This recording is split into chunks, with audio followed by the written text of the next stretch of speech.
the Fighting Irish, an unkind appellation originally given in irony, but it has become part of the tradition, the heritage of Notre Dame. It has been written so truly does it represent us that we are unwilling to part with it. And so we are the Fighting Irish of Notre Dame du Lac.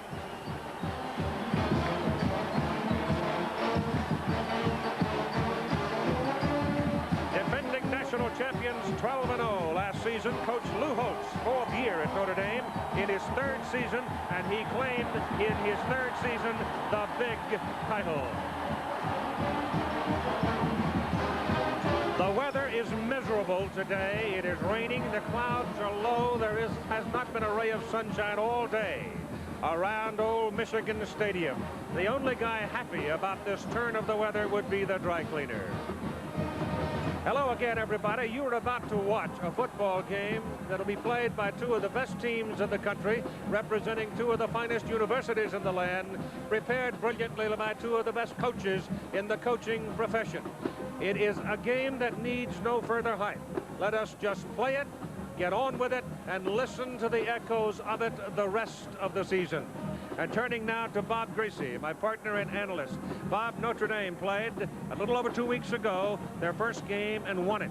Is this an advantage for them, since this is the opening act for Michigan? Well, I think if Michigan were not a veteran ball club, which they are, it would affect Michigan not having played a game. They're playing at home. They're playing on their turf. I don't think it's going to be an advantage that Notre Dame has already played a ball game. How does Notre Dame win it? Well, Tony Rice is the key. He has got to play well for Notre Dame to win. He is the juice that turns on that offense, and he's a winner. He was 17-2 as a starter at Notre Dame, was 46-2 as a starter in high school. 2 state championships, 1 national championship in college. Schembechler says he is the best combination runner and passer that he's seen in a long time. How does Michigan win it? Michigan has got to control the line of scrimmage and keep Tony Rice off the field. Their offensive line averages 293 pounds. They have 2 outstanding tailbacks in Tony Bowles and Leroy Horde. Together, that position averages over 200 yards on the ground a game. Holtz says his biggest concern is that they'll dominate the line of scrimmage. They're outweighed by 40 pounds a man. The Irish are along that front. One footnote to all this, the special teams played a big part in this game last year. Michigan special teams led the Big Ten last year, but Notre Dame's were even better, scoring 4 touchdowns on returns last season. That could be a key. The weather, this kind of weather doesn't help anybody. Well, it's a turf field, so it's not going to be muddy and sloppy. If anything, it dilutes the skills of the skilled players and brings in the fact that you got to do it the hard way.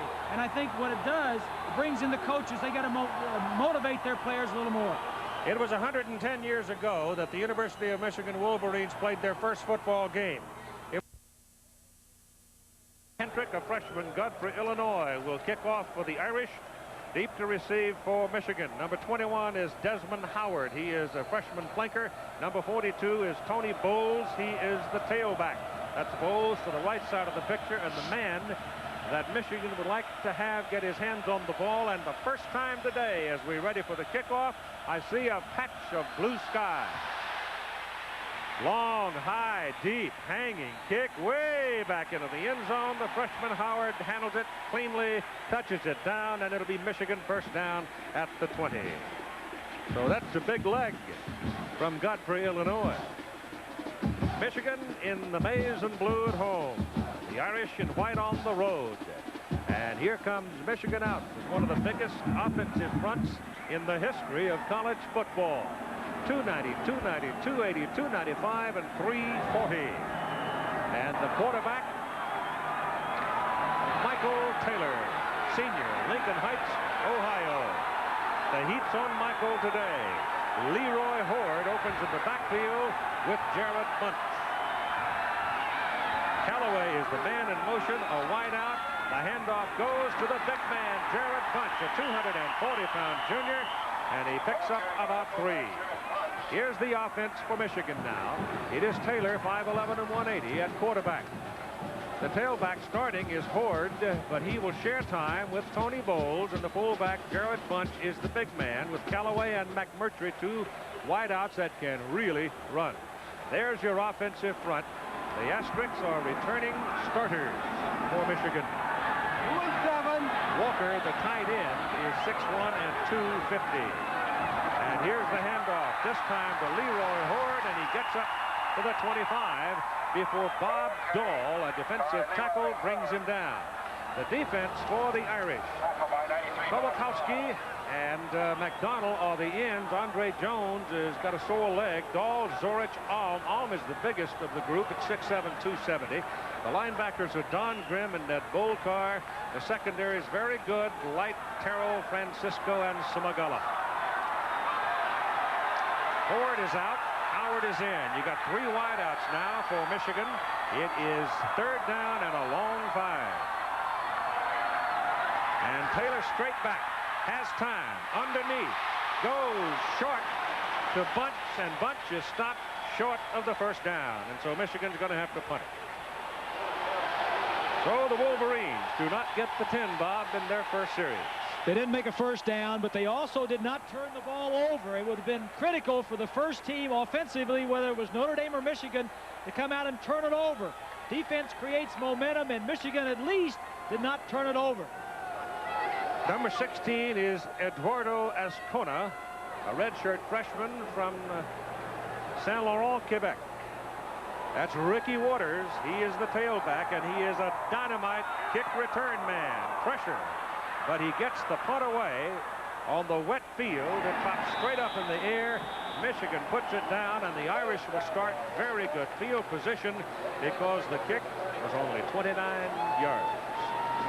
Lou Holtz now talking to the senior from Woodruff, South Carolina, the quarterback Tony Rice, who has blossomed as a senior quarterback for the Irish. He didn't do too badly last year, but the poise and confidence, I think, is so much more obvious now than it ever has been in his young life.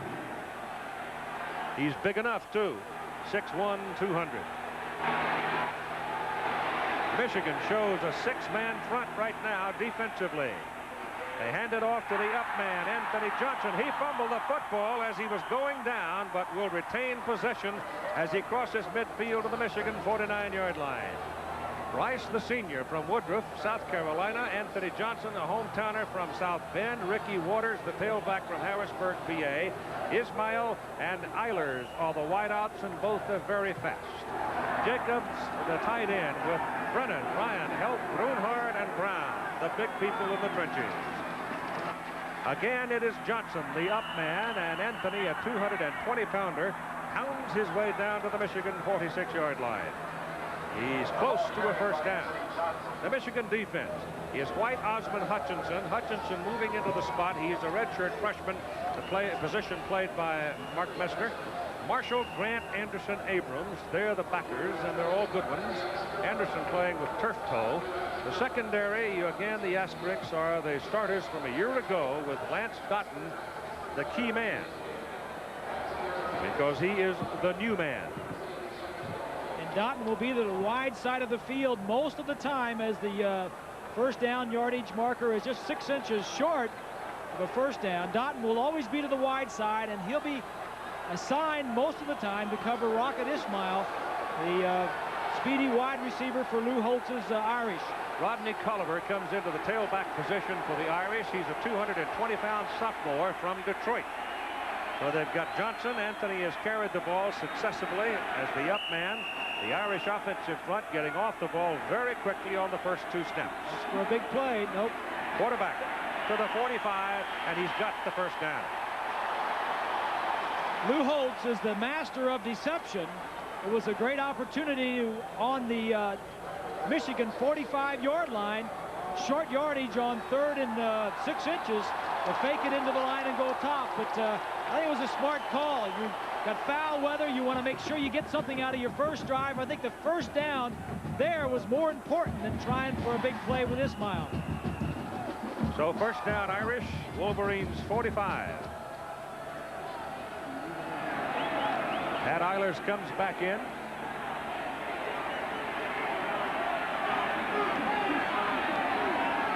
Culver stays in.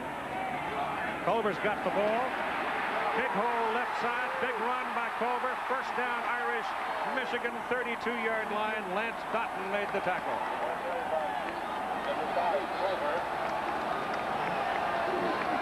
Watch the guards. Both guards, Grunhard and Ryan, are going to lead around the left side. Good blocking up front. There's a nice hole. You run wide, stretch it to the sideline, cut up inside with another first down. Ricky Waters comes in now, replacing Culver. Ismail and Eilers both to the bottom of the picture as the wideouts. First down, Irish. Michigan 32. Rice ends it inside, and Anthony Johnson is finding nothing but daylight. And he slides inside the 10. First down and goal to go Notre Dame. He ran over Trip Wellborn to get inside the 10. Michigan is primed to stop Tony Rice, number 9. He comes down the line. He does not have the ball, has not carried it yet. Holtz establishing the inside game. Johnson with a great run, breaking tackles inside the 10-yard line. First and goal, it's just inside the 9 for the Irish. Rice, you got a hot hand, play it, right? Give it back to Anthony Johnson, and he'll take you down to the 6, pick up with about 3. We burned just about 5 minutes of the first quarter. Poor punt by Michigan. You got a Michigan man hurt on the play. It's Mike Teeter, the middle guard, and he's holding an ankle. So Teeter is hurt. Timeout for him. Hurt an ankle, helped off the field. They'll have to unwrap him. Alex Marshall will get into the ball game. Alex Marshall is coming off a bruised kidney, but all right to play in the first defensive series today. It is second down and goal to go. Notre Dame, Michigan 6-yard line. And Culver is back into the game. Culver with the ball down to about the 4. He likes those big backs. He's got Johnson at 220. Culver weighs 220. It's just a power football play. In last year's game at South Bend, Notre Dame won the ball game 19-17, but did not score an offensive touchdown. They scored 4 field goals and a punt return by Waters were their 19 points. They're inside the 5-yard line this time, maybe doing something today they couldn't do all of last year. Trying here to take the crowd out of the game early. Third down and goal for the Irish. They go to the wishbone. That puts Eilers in the backfield, number 13, with Johnson and Culver. Rice may choose to keep it here. Nope. He gives it inside to Johnson and nothing doing. Michigan ate him up. Trent White, the first man to get there.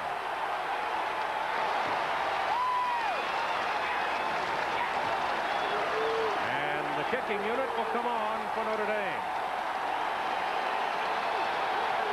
That looked to be a checkoff. As you see, Holtz now, and Rice is explaining why I checked off. It was supposed to go to the left. He checked off back to the right side, and the play obviously didn't work. Craig Hentrick, who kicked off, will try the extra point. I'll try the field goal, rather. The kick is up, and he missed it. Oh, is that a left for Michigan? Notre Dame came down the field. Hentrick misses from 30 yards. Ball skidded off to the right. Now, I don't know if the hold is good or not. Let's take another look. Well, it's a sharp angle. As you know, the stripes in college are wider. It certainly looked like the hold was good. Yep. He just didn't get it over far enough. The yard marker's a little bit wider in college. So Michigan holds. No score.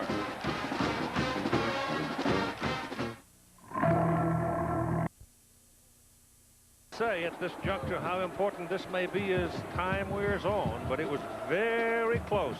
Maybe perhaps even grazed the upright. Point is, it didn't go through, and of course they're kicking this year without a kicking tee.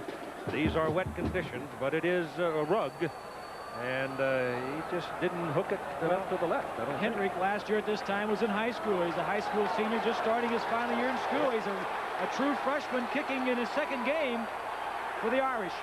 And so Michigan takes over first down at its own 20, and Michael Taylor turns and hands to Bunch, and Jared Bunch, the big fullback, will pick up about 3 yards on the carry.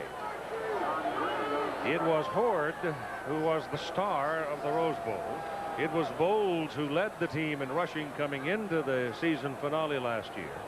Bunch has not carried the ball all that many times in his career, but when he has, he's been quite effective. McMurtry comes out now, and Desmond Howard, the redshirt freshman from Cleveland, goes into the ball game for Michigan. It is 2nd down and 7 for the Wolverines. No score at 8.5 minutes to go in the first quarter. Number 1 Notre Dame, number 2 Michigan. This is Horde. Pops away from 1. First down, Michigan still going. 37-yard line. First down, Wolverines.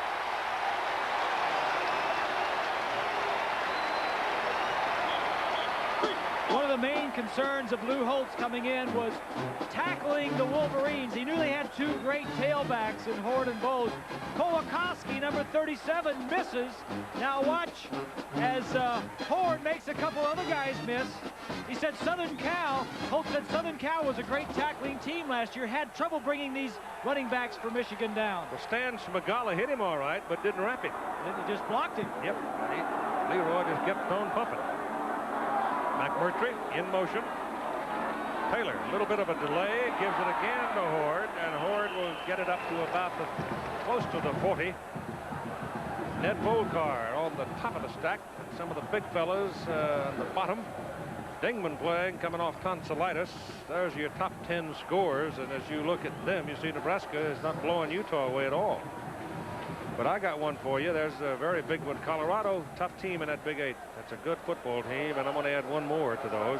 Oregon, 3rd quarter, 31. Iowa, nothing. So as long as Bill Musgrave is healthy, apparently the Oregon Ducks have to be reckoned with. 2nd down, call it 8. Ball near the 40 for Michigan.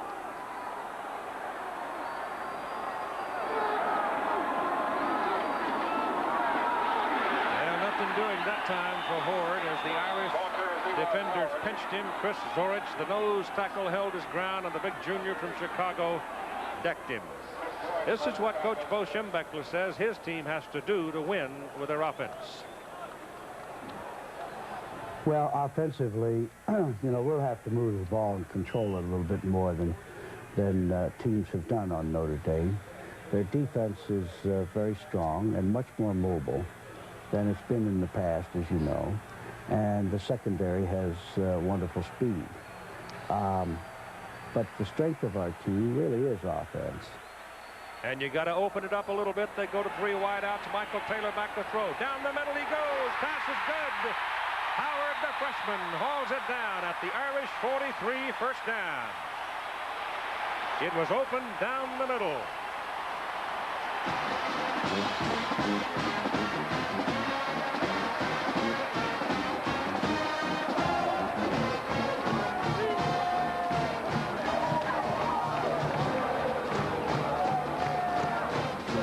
The Wolverines have it first down as Horde comes in and McMurtry comes out for Michigan. And they go back to the familiar I formation. Fullback. 2 yards. Bunch runs into Zorich. Chris, 6'1", 270. Jeff Alm, 270. Bob Dahl, 265. The down 3. For Notre Dame. Here's a look at the tailbacks for Michigan, what they did last year. Over 2,000 yards from that one position and 20 touchdowns. Both outstanding players. McMurtry is back in.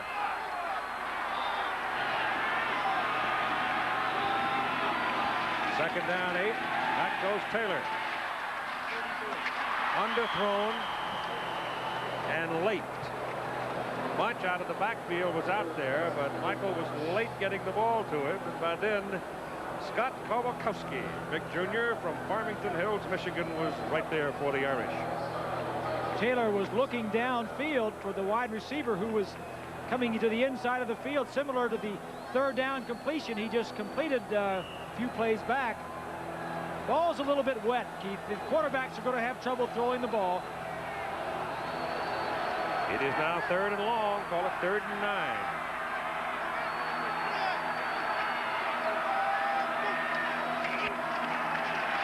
Taylor has time again. Now runs out of time and will go down at the 45 as Devin McDonald, sophomore, Paterson, New Jersey, number 45, makes the tackle for the Irish.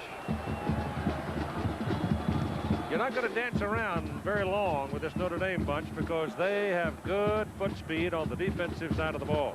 Especially in the secondary. Had good coverage downfield, and that time it was really a coverage sack. He just pulled it down and took off running. So that surge of adrenaline, emotion, or whatever it was after they had held Notre Dame and the Irish missed the field goal is not enough to get him downfield for a score. And that's Ricky Waters waiting now for Ascona's punt. Eduardo's first effort was 29 yards. Well, he didn't get this one either. And it takes the Michigan bounce. And it rolls 11 yards after it hit the ground and rolls dead at the 13-yard line. It was a 32-yard punt. That's Tom Barrett, the chairman of the board of the Goodyear Tire and Rubber Company. Behind him, his wife, Marilyn, and that's my favorite girlfriend on the left. Her name is Turi. And that's me sitting up there with John Moran.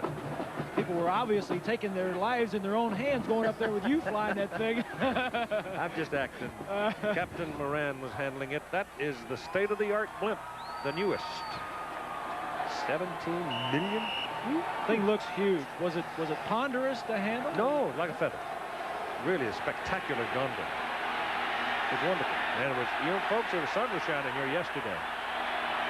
All right, here come the Irish first down from their own 13, no score first quarter, 3:45 to go, and outside goes Waters, and Waters is tripped up across the 15 near the 17.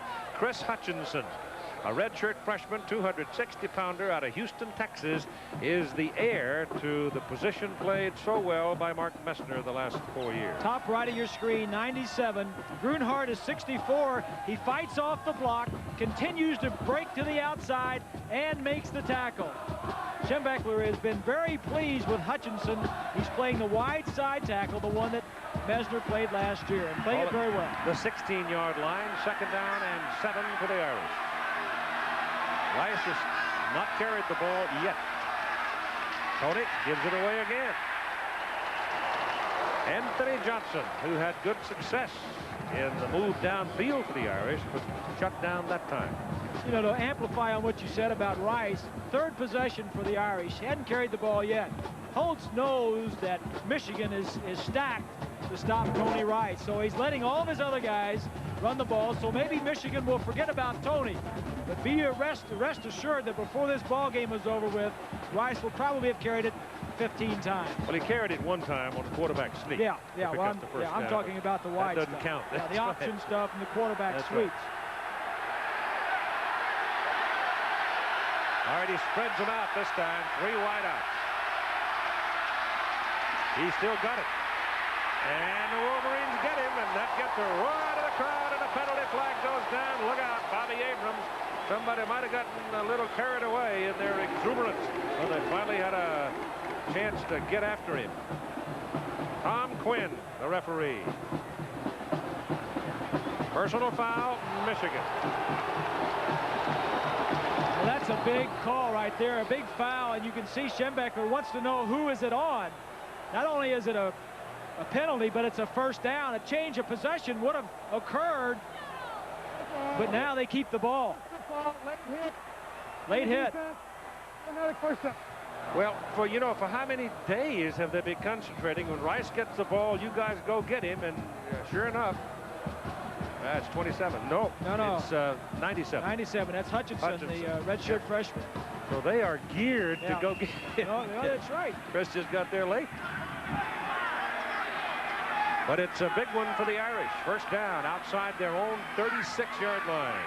They get off the hook. They were treed. And that mistake for the Wolverines opens the door for them as Anthony Johnson runs it up close to the 40. Ball carried by Anthony Johnson. ABC's NFL Monday Night Football. We got old Scrap Iron and the Buffalo Bills. Jim Kelly and his bunch. The defending AFC champions hosting the Denver Broncos and John Elway. The action at 9 Eastern Monday on ABC Sports. What a great game it was last Monday night, huh? You stay up watching that one? You kidding? My age? I was there. Inside, Johnson. Whoa, boy. No, ball came, I thought it was loose, but I guess not. Down he goes. Somebody really laid a lick on him. I think it was 94 Osmond. Michigan defense comes in with 9 starters returning from a team. As you take a look at Osmond, number 94 in the center of your screen, this defensive team was #1 in the Big Ten in total defense and scoring defense, and returned 9 starters from that ball club. TJ from Pittsburgh.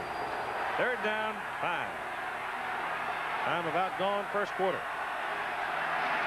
Rice back to throw. Takes off. Got his first down. 47-yard line of Notre Dame. I tell you, Tony Rice is not a gimme. He's 200 pounds. He's tough. He's 6'1" and 200, and receivers were covered downfield. It seemed as though he just kind of scrambled a few yards, but he got enough to pick up the first down. Lloyd Carr, defensive coordinator for Michigan, says that's a big problem. It limits your coverages in the secondary. You don't want to play man-to-man. You want everybody in zone, so in case he does run, you got a picket fence of linebackers there to try and make the play on him. First down for the Irish. Just outside the 47. Pitch it to Ismail. And a rocket just over midfield. Just over. And when he gets it, you hold your breath. He is a rocker, right? A lot of speed. Played running back in high school. It's his 2nd year. He's a sophomore. And the first period is done. No score of the ball game. #1 Notre Dame, #2 Michigan. These two teams met as 1 and 2 back in 1943 here at Michigan Stadium. The Irish, led by a fellow named Angelo Bertelli, won that ball game. The backfield was Creighton Miller, Jim Mello, and Julie Rekovich. The backup quarterbacks for Notre Dame like a who's who. Johnny Lujak and Boli Demzowitz. Well, Notre Dame has held the ball most of that first quarter. They've got it again. 2nd down and 7 at midfield. Ismail goes in motion. Down the line with it goes Rice, and he is caught behind the line of scrimmage by Chris Hutchinson. The kid made a mistake a few minutes ago and helped Notre Dame get off the hook, but he comes back with a big play, and here is Mike Adamle. Well, Keith, the one thing that Bo Schembechler stressed in the locker room before this game was about defensive pursuit on the backside. He said we have to contain Tony Rice, and the way to do that is with relentless backside pursuit. Offensively, we can break a big play against Notre Dame if we cut off their backside pursuit, and I think we can do it. Well, he got his backside pursuit right there. And an outstanding play by Hutchinson. 3rd down and 7, and Tony Rice with a deep drop and pressure coming, setting up a screen. Penalty flag is thrown. Ricky Waters has the ball. First down if the flag is against Michigan inside the 30. But hold on. Remember, there's a flag back upfield thrown by the referee. It's called clipping.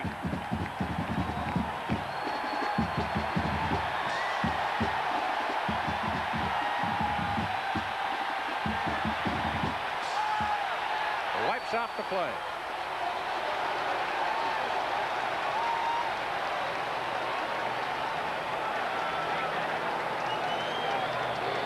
Take a look at the right side of the screen. Look for a white jersey to hit a dark blue jersey from behind. Right there. Yep. Good call. 88. The man that was clipped is white. So that wipes out a big Irish gain. And perhaps as far as big penalty calls go, evens things up. With 14-14 to go in the first half. No score. It'll be 3rd down and 22. Rodney Culver back in the backfield Look now. for Holtz to do something safe here. I would be surprised if he threw it over the middle, 15 to 20 yards. You go throw it deep, throw a screen, or run something. Got 3 wideouts. Eilers way down at the bottom of the picture. And the quarterback draw. Yeah, safe. Safe. You don't want any big mistakes this early in the ball game. Lou knew his chances of making a first down weren't that good. Smart play. T.J. Osmond with another tackle, so T.J. is having a big day. Take a look at the first quarter statistics. Not much there. Time of possession is the same. Total yardage in favor of Notre Dame, but the score is 0-0. And, both teams just kind of feeling each other out, Keith. Jim Sexton in the punt. First time today for Jim. Trip Wellborn. Defensive back is the deep man for Michigan. Got some pressure, but he gets it away. It's a good kick. Wellborn at the 19. Got some blue shirts. And gets it back across the 30 near the 32. 41-yard punt, 13-yard return, 13:05 to go. Michigan's ball, first down.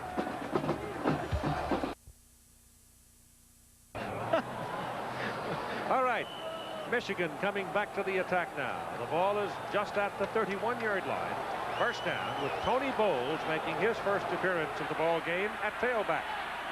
Junior, Western Michigan, 185 pounds, and he can really rip it. That's what he does best, make contact, slide away from you, and then shake you off and go. Magala finally got him out of bounds. There's the Oregon score we gave you, now 38-0. Michigan State, George Perlis's bunch. You know, Notre Dame plays 5 of their first 6 games on the road, and Michigan State is going down to South Bend. That's the one game out of the first 6 that they're playing at home. So it looks like George might... Michigan State's going to be good. They always have that good defense. Yep. Call it second down and 7 from outside the 34 of Michigan. Bowles again. And Tony hit, goes up over the top, gets something out of it. And they'll call it the 38-yard line. Jeff Alm, Don Grimm. Don Grimm is playing the position for the Irish that Michael Stonebreaker would have played had he been eligible to play.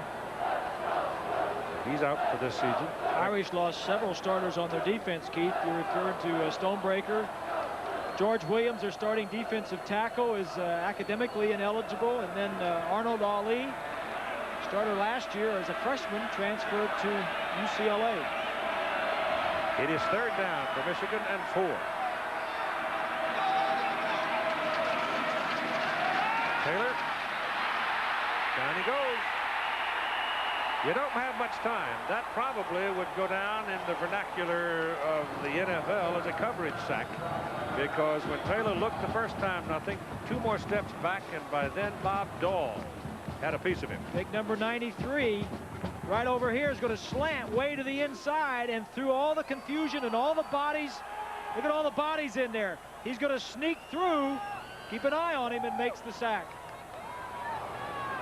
Now they need something here out of Ascona. 29 and 32 in his first 2 punts. Gillette graduated. Mike handled the place kicking and the punting.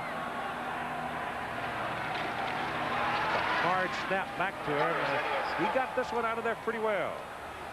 Waters comes up, calls a fair catch, runs into his own man, and almost dropped the ball. 31 yards on that punt. So he's getting a little longer as the day wears on.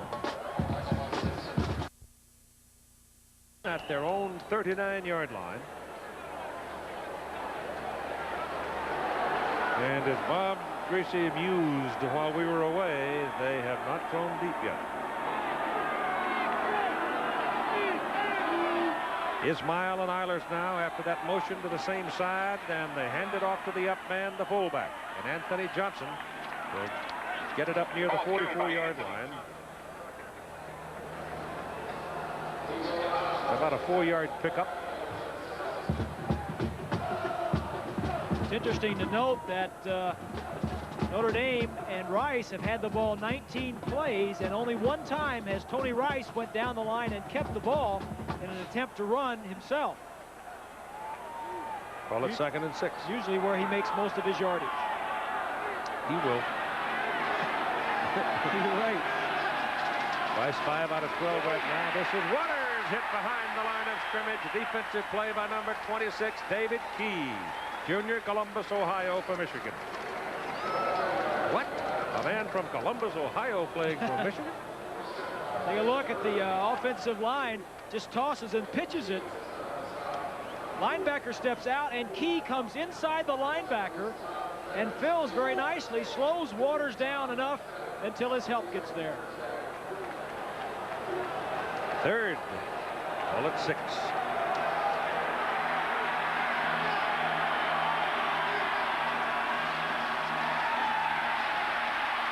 Rice bouncing around, trying to get outside, won't get the first down. Good defensive play by Veda Murray, a junior from Cincinnati, who got enough shoulder pad on Rice to get him out of bounds.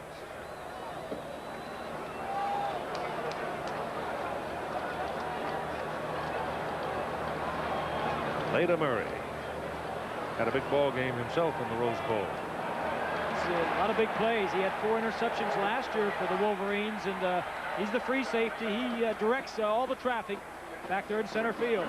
It looks like Joe Paterno put in a tough week of coaching. His folks scored big. Sexton in to punt, 41 yards on Jim's first kick today. Back is Welburn standing at his 10. Low snap. Low kick, knuckleball, trip Welburn's 20-yard line, and collared right there. Tim Grunhard downfield to make the hit on him. 31-yard punt, a 1-yard return, and 9:47 to go in the first half. From their own 21-yard line, no score in the ball game. Not a whole lot of yards so far. Zip passing for the Irish so far. Notre Dame, oh, they did get caught in the neutral zone, I think. Jared Bunch carries the ball for Michigan. And when you get a veteran quarterback and a seasoned center and they catch somebody in that neutral zone, they just snap it. Greasy used to do that. He'd sneak up on people all the time. But the call goes the other way because the reason the man was in the neutral zone, somebody was wiggling on the offensive side of the ball. Tight end Walker was moving. Ohio State and Southern California will get together at the Coliseum in Los Angeles at 3:30 Eastern Time next week. And since we figured they're going to kick up so much dust over there in Los Angeles, we're going to play that second game in Pasadena, as these Michigan Wolverines and UCLA will go at it in the Rose Bowl at 8 Eastern Time. So it's a full day of Big Ten, Pac-10 action next Saturday here on ABC Sports. Never had a losing season at Michigan. That's an outstanding statistic for Schembeckler. Fellow right there hasn't had many. He's won everywhere he's been. All right, that backs him up. First down and 15. That's Callaway in motion. Taylor gives it to Leroy Horde, and Leroy runs into number 37, Scott Kowalkowski, who had hemmed him in and wasn't about to turn him loose. California, first quarter. Well, I remember last week in Madison, Wisconsin. Wisconsin led 3-0 the first quarter. You have a very good memory. And then the wall fell. Ohio State jumping all over Oklahoma State. I'll tell you, look out. John Cooper's Buckeyes. They're going to rattle some broom handles before this year's over. Purdue, Washington getting going out in Seattle. That's out on the West Coast. Washington Huskies opening with a win last week over A&M. Second down for Michigan, and still about 15. Taylor back has a lot of time, throws underneath though, and throws it rather poorly to Derek Walker. But remember, it's been raining very, very hard all day, and there's a lot of water out there. Walker caught 15 passes last year, excuse me. George won again, 17-10 over Georgia Tech.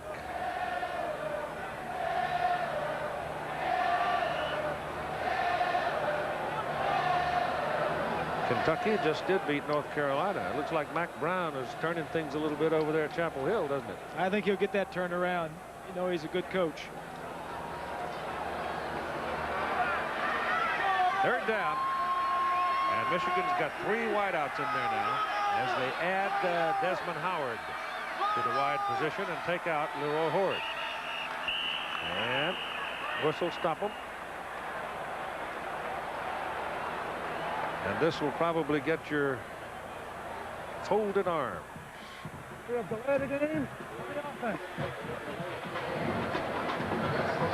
Plays are a little bit slow coming in from the sideline.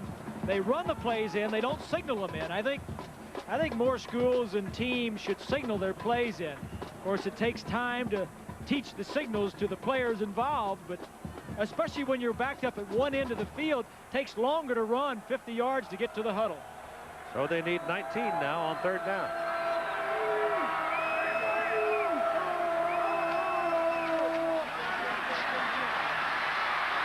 Taylor takes off. Fumbles the football. Notre Dame's got it. Taylor didn't put it away. When he got hit, they slapped it loose, and the Irish make a break.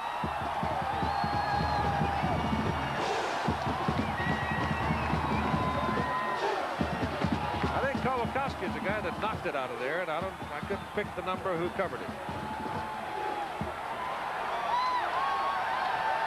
Michigan led the nation with the fewest turnovers last year, only 11 all season long. Neither team had had a turnover. This is the 7th possession. We've had 6 punts and a fumble and the first big break of the game. Well, here comes the Irish now with a big break at the Michigan 24-yard line. Rice hands it off to the up man, and Johnson smacks him there with authority down just inside the 20. 9 minutes to go in the first half. But that thing's slick, though, Bob. You got to tuck it away. That's why both coaches are being very conservative in their play calling. First of all, they don't have great passers. That's a given. Secondly, it's a wet day. They don't want to make anything crazy, no wild pitches or anything.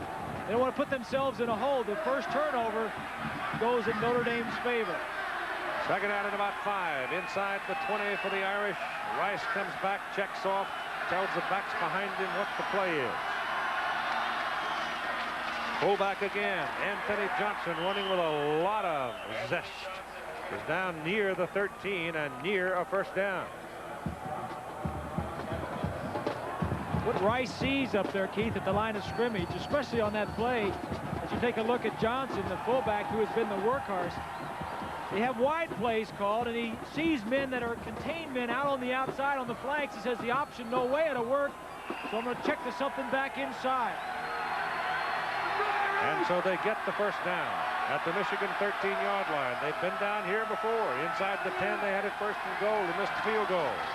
They give it back to Anthony Johnson, and Johnson is stood up by Eric Anderson, a sophomore linebacker inside, playing with turf toe, but still Anthony Johnson is down near the 10. Looks like Earl Bruce is going to get a win today. Look at Kansas. They're putting W's up in Lawrence. Sure.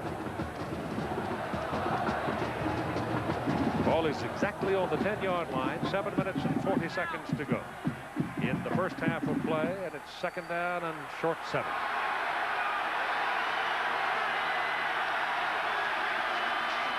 Tony Rice kept it.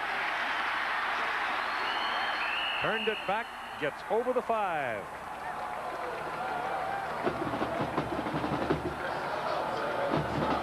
See, Rice at 200 pounds gets inside, and he's very strong, and he's hard as a rock. He's only 4.8% when they're testing him for body fat, so that'll give you some idea how tough this guy is. And he gets inside in traffic like that.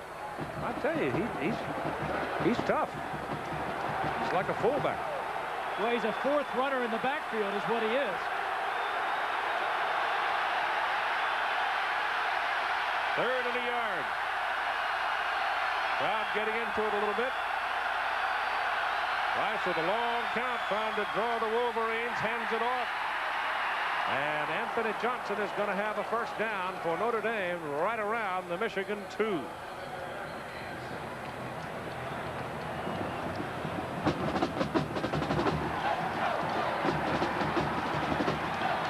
Holtz continues to call the plays inside as Michigan has got their defense stacked to stop the option in the wide plays. And Lou is being very patient, running Johnson up the gut inside the 5-yard line. He sends Culver into the backfield now, another 220-pounder, number 5.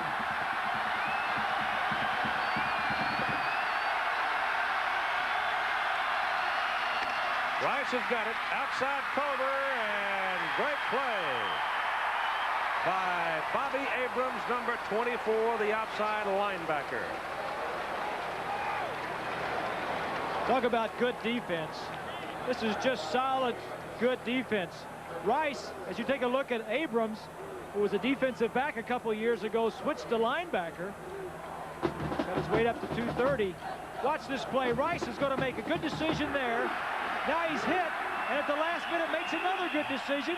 Gets the ball out to Culver, and there are Welborn and Abrams both there to make the tackle. Time called at 5:51 to play in the first half. No score yet. The football squarely on the 2. Irish called the timeout. Anthony Johnson stays in there at the fullback. Culver is in. Eilers comes out of the huddle and goes as the wideout to the bottom of the picture. And look at this. They go back to a one-back set. First time they've shown that today. Does that mean option Rice? Nope. Johnson, the fullback. And look out, Abrams got there almost too late. But Mike Evans and J.J. Grant make the stop. And it brings up 3rd and goal from the 1. There's no way that Holtz is going to throw the ball down here. He's trying to spread them out. He had 2 tight ends, 2 wide receivers, spreads the defense out, and opens up maybe a seam inside to get Johnson or Rice into the end zone.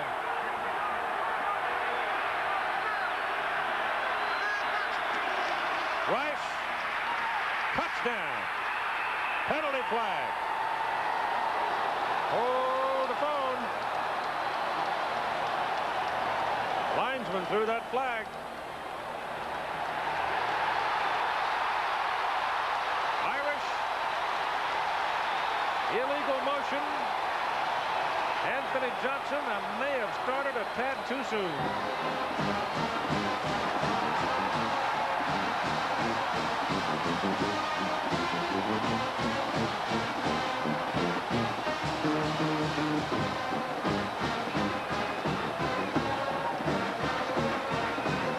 Watch Johnson right behind. I don't think he moved too soon. That's awfully close. Who called it? The umpire called it? Well, the linesman called it, which makes me think it was a linesman. Somebody along the line that did. Yeah, I don't think Johnson seemed to move right when the ball was snapped. Yeah, he did, didn't it?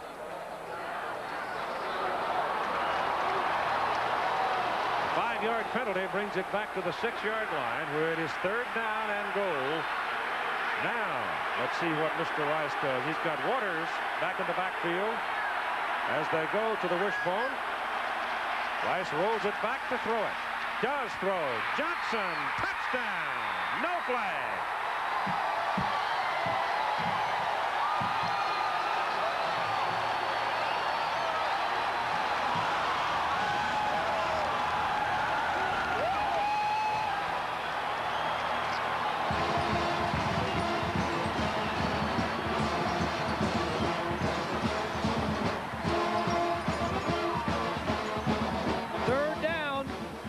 Situation. Safe pass. A bullet, wasn't it? He really zipped it. The kick is good by Hendrick. And so at 5:05 in the first half, the Irish take the lead 7-0. Getting the pass and scoring the touchdown. Here's Johnson right here in the middle. He's a fullback. Watch when the play starts. This tight end's coming over here. This back will spread wide this way. This back goes to the top, and Johnson, everybody forgets about him, is going to sneak right into this area right here. And Rice, as he rolls to his left, is going to let everybody clear out. Johnson sneaks into the open area, and it was a nice call and a nice play, nice throw by Rice.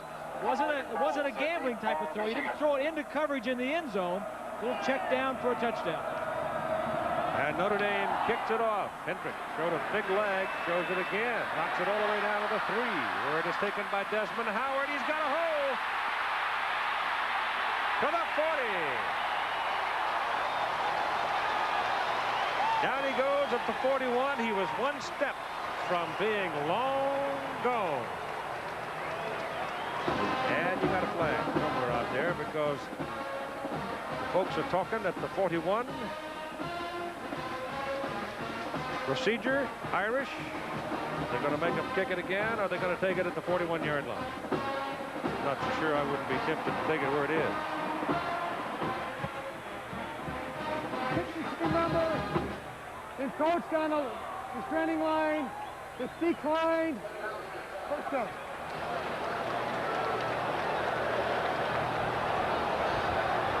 Howard takes this ball, is coming right the entire way. Good blocking up in front of him. The nice thing about this is the return blockers up in front of him are not right next to him. They went out, got their blocks so they could get some green turf between so he can make his cut.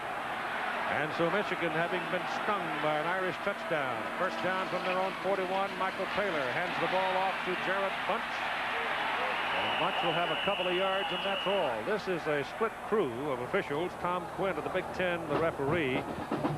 The other officials are from the Central Independent Football Association. Ron Abdow is the umpire. Head linesman Tom Ransom. Line judge Pat Radisick. Field judge Otto Cole. Side judge Carter Lohr. And the back judge is Tom Herbert.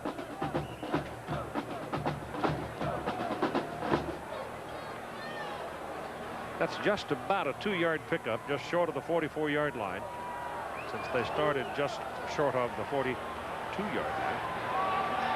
4 minutes and 18 seconds, clock running now, you see there. Taylor to Tony Bowles. They'll give Bowles progress to the 47.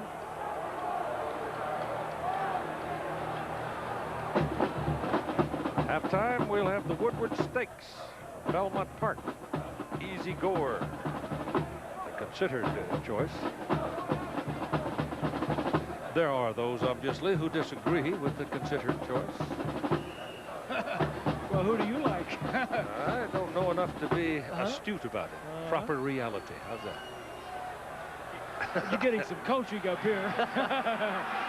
3.5 minutes to go in the first half now. Michigan trying to retort to the Irish score. Third down, they need 4 yards. Michael Taylor will quick stand up, shoots it down the pipe. Good! Inside the 40. Pass caught by Callaway. Chris, a junior from Chicago.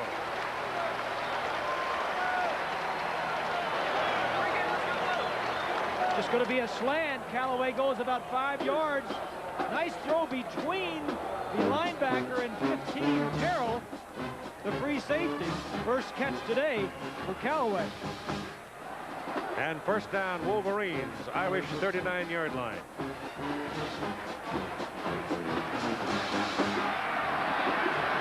Wishbone.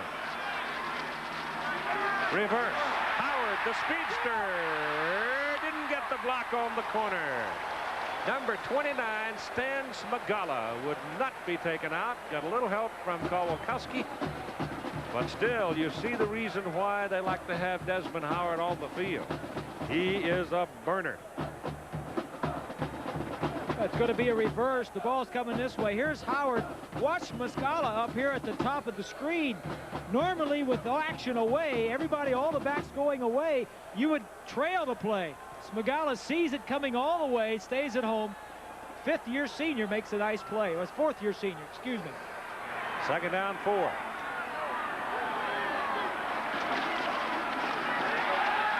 Taylor going deep, end zone. Callaway knocked off the ball. Penalty flag down. Terrell ran into him, and they're going to call Pat for interference. Terrell's playing the ball. The ball hung up there. Callaway was behind him, and he just ran into it. You know that Pat's thinking, I can intercept that thing. That's a wounded goose hanging up there. Well, the ball is free when it's in the air.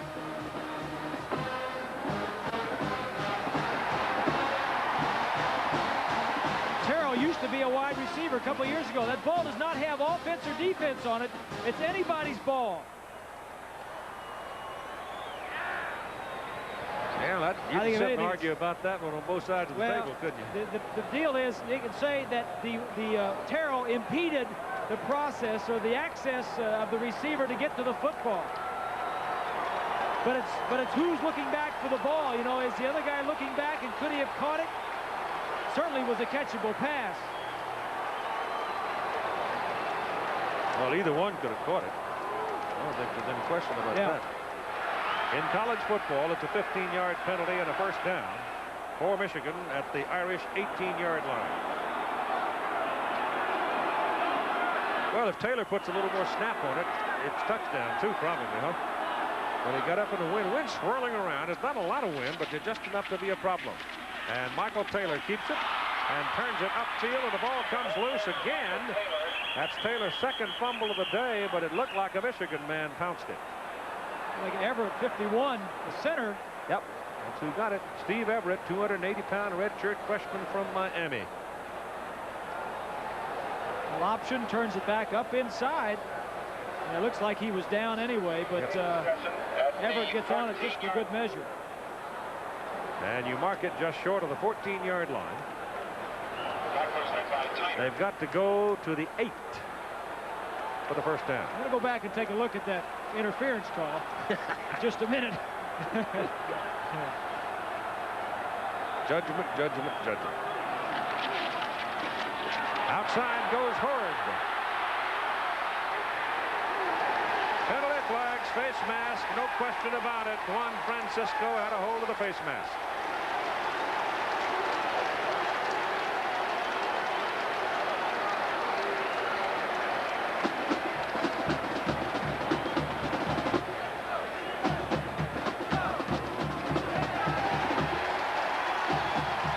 Inadvertent 5 yards.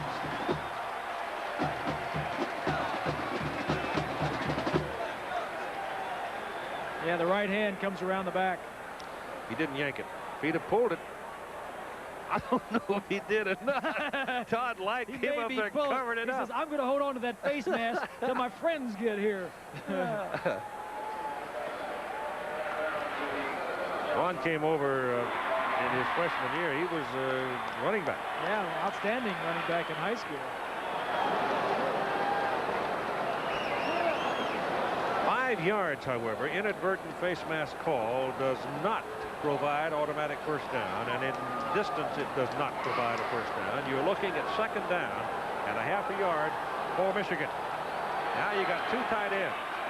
Now we're going to belly up and go a little toe-to-toe stuff here. Michael Taylor gives the ball to Tony Bowles. Got a lot of friends in front of him, heading for the flag, out of bounds. 6-yard line of Notre Dame, and that will be a first down. Juan Francisco got him out of bounds. It looked for a moment if Tony Bowles could plant and come back inside, he would have scored, but he just couldn't get a plant, and he just took the angle. Bowles is a sprinter type. He likes to run to the outside, likes to get around the corner.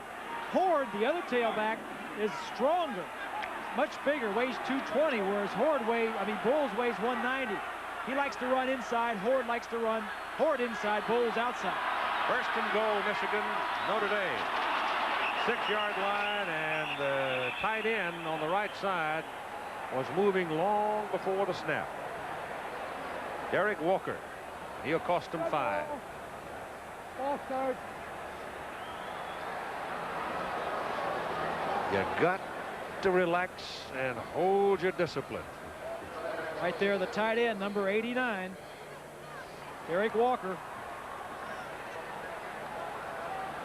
So they were sitting down at the 6th, first and goal. Now they're back at the 11th. It's the opening game for Michigan. Notre Dame played a couple of weeks ago and beat Virginia. Good point. Good point. You got those little things creep into your offense and your defense. The personal fouls, the late hits by Hutchinson earlier in the ball game, and offensively you're moving a little bit too soon. Notre Dame is leading 7-0. 46 seconds to play in the first half. This Michigan's first real serious threat. Taylor, option, up the middle he goes. He runs into a lot of white folks wearing white shirts. Wide. Look at the size of these guys. Now, you talk about people who can run. Here's Don Grimm, who is at 230 pounds, and Don looks like a little guy out there. I mean, these, as Dick Vitale would say, are wide bodies, boy. They are big, and they are quick. And you've got 34 seconds to go in the first half. Ball is at the 9-yard line, second down and goal. And the longer you watch, the more entertained you get with the play along the trenches. 265, 270, 270 for the Irish, the 3 down guys, and 290, 280, 295, 340 in the middle for Michigan. But the big Michigan front is just simply not knocking them off the ball. And of course, that 5-yard penalty has stung them. It is second down and goal from the 9-yard line. This is Leroy Horde, throws the ball into the end zone. No, incomplete. Terrific play by DeJuan Francisco. The pass intended for Derek Walker on a throw by Horde, and Francisco spoiled the touchdown try. Not very pretty. Not very pretty at all. He's lucky it wasn't picked off. He had him if he could throw it out a little bit, but you know, you gotta be. That'd be a tough throw for a quarterback. Let alone a running back. Shot put it. That ball was. That's right. Shot put it. That's a good way to put it. And so it is third down and goal. Michigan from the 9. It's tough to score offensively when you don't have a lot of room. The defense can really sock it in down here. Taylor loops it to the corner. Touchdown! Callaway, Michigan on the board.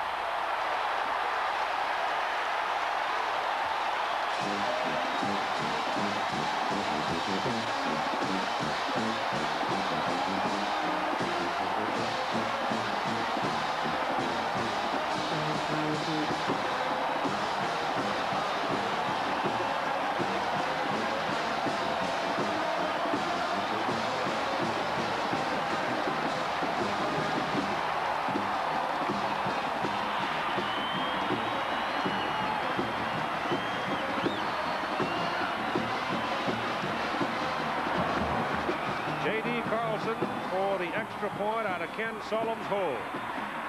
Steve Everett snapped it. Hold is good. The kick hits the crossbar, the upright on the left-hand side. So Carlson misses the extra point. And this was a worry for Bo Schembechler. He did not think that his kicking game was solid going into this ball game. Mike Gillette, the all-time leading scorer kick-wise for Michigan, graduated last year. And there's a problem. Here you go, right here, man-to-man coverage. Here's McMurtry. He's going to break in here, and he's just going to swing to the outside. It's an excellent throw by Taylor. The 2 receivers cross. There's man coverage. This is good stuff here. Schembechler going for it on the down before with the halfback throwing. No good. Comes out with another play. And the reaction of Taylor. Says, I can throw that ball. Let me have that ball. Don't let them halfbacks throw that ball. And you've got 25 seconds remaining in the first half of play. So the missed extra point. No tee, remember. And under difficult conditions, it may be that it's showing up a bit. Who's to know? J.D. Carlson will kick it off. He's a sophomore out of Tallahassee, Florida. 7-6. Notre Dame by 1. I got a feeling, Bob, points are going to be awfully precious. Yeah, that's a big miss. That's a big miss. Well, these 2 defensive units are stubborn. Down the middle, bouncing ball. Picked up, bobbled. Ismail finally picks it up on the 16. And he is decked at the 23. And you've got 18 seconds to go.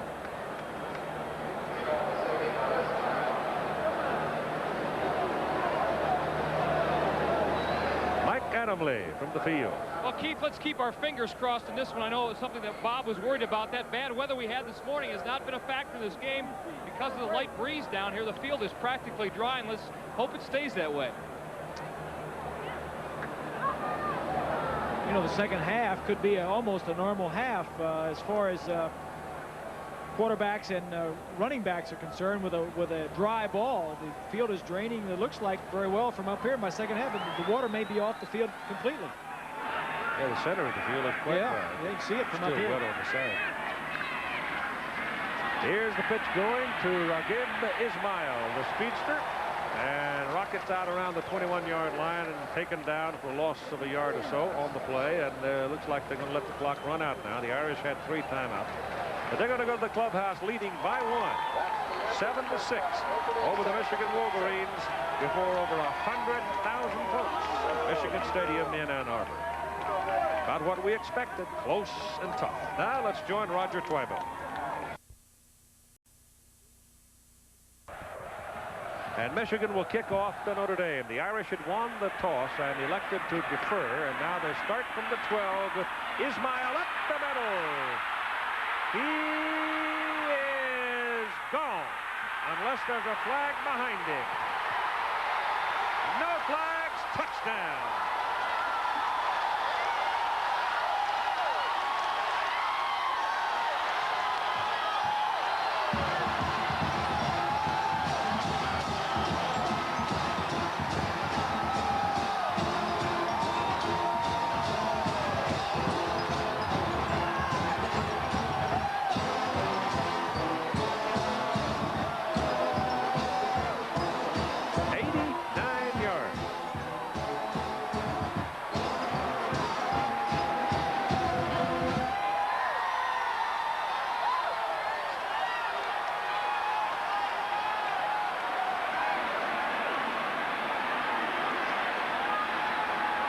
The extra point try now as a fresh ball comes onto the field.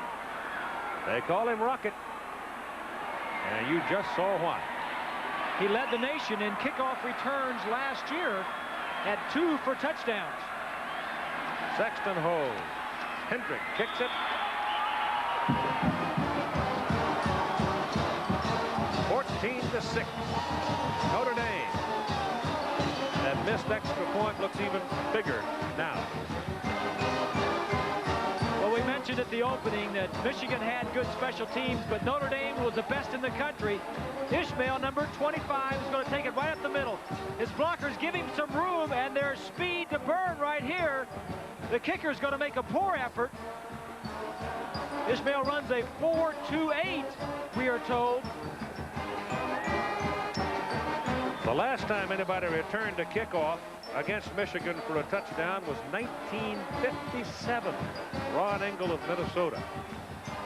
But they have just been stunned by that fellow. Notre Dame last year at South Bend had a punt return for a touchdown. This year they get a kickoff return. Special teams so very important in this in the ball game. How fast can he run in full gear with a football under his arm? Well, fast enough.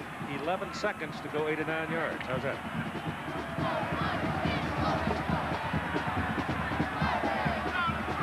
He used 11 seconds. But the clock starts once he gets it. He also had to run some traffic through some traffic. Right, he had to slow up some of the big uglies up there blocking for him. All right, Hendrick will kick it off. Howard and Bowles are deep for Michigan. And this is Howard. He's the Michigan speedster at the 7. He had a crack the last time. He slides down as he tried to cut back. He had Horde on the sidelines and Bunch on the sidelines. And as he was trying to cut toward the friendly colors, he lost his foot.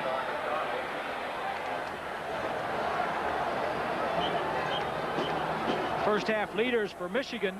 Taylor was 5 of 6 and a touchdown. Not much rushing, and Callaway was the leading receiver with a touchdown. The ball is on the 31 of Michigan. They come out with Michael Taylor, Tony Bowles, and now it's Leroy Horde and Jared Bunch in the backfield with Derek Walker at tight end. McMurtry and Callaway are the wideout people. And the handoff on a little delay goes to Horde, and Horde runs into Ned Bolcar, and the big guy from Phillipsburg, New Jersey, brings him down.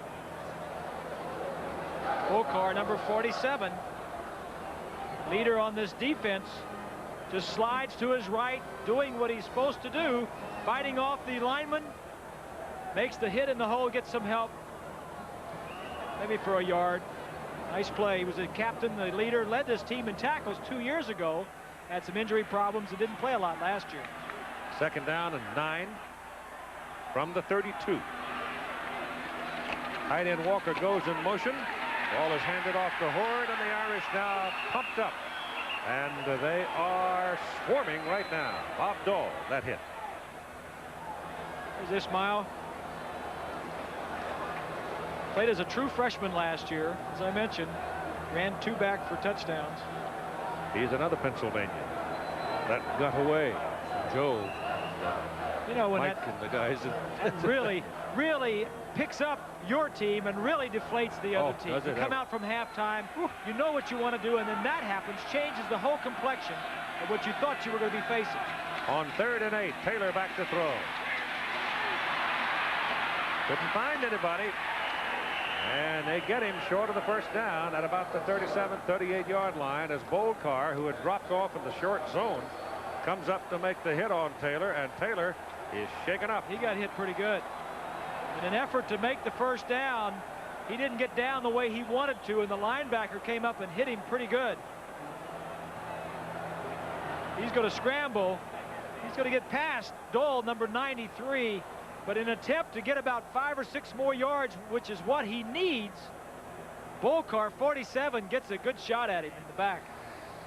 Well, that shoulder that was hurt the last time for Taylor last year,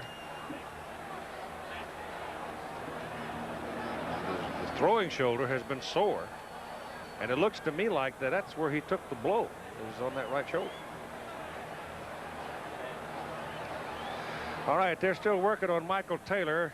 Ricky Waters is the deep man. Let's go back to a conversation I had with him yesterday and talking about his explosiveness on special teams.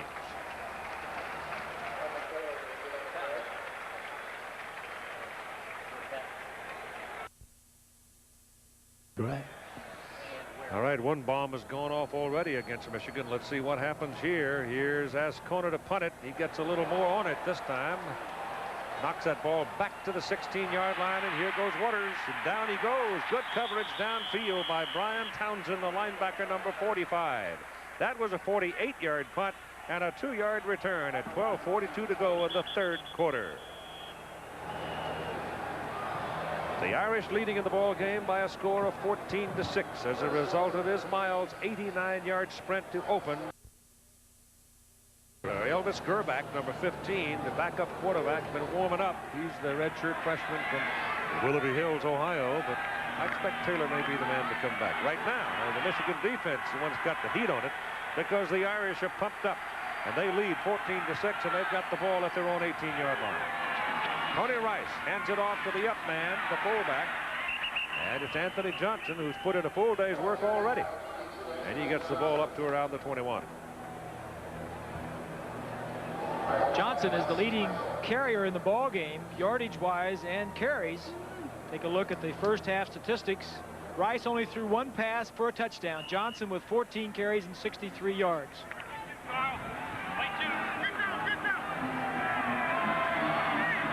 Culver checks into the backfield now at the tailback position for Notre Dame.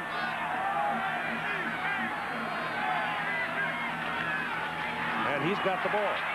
And the Wolverines have him as Brent White was the first contact, and they drop him for a loss. Loss of about a yard.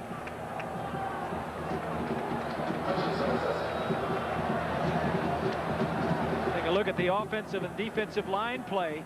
97 is Hutchinson. Gets a piece of it after White, number 88, comes around and makes the tackle.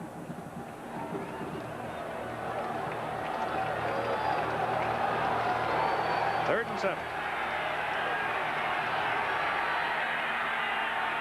Irish double wide, top of the picture. Reverse. Here comes Ismail.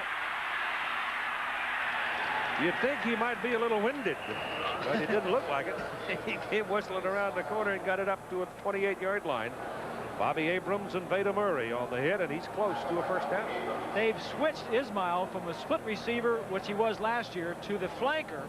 They do that so he can get more involved in reverses and running out of the backfield, a la Tim Brown a few years ago, the Heisman Trophy winner.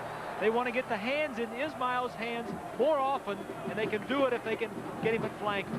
And he just picked up a first down. Ball marked just beyond the 28. And Colmer in the backfield with Johnson.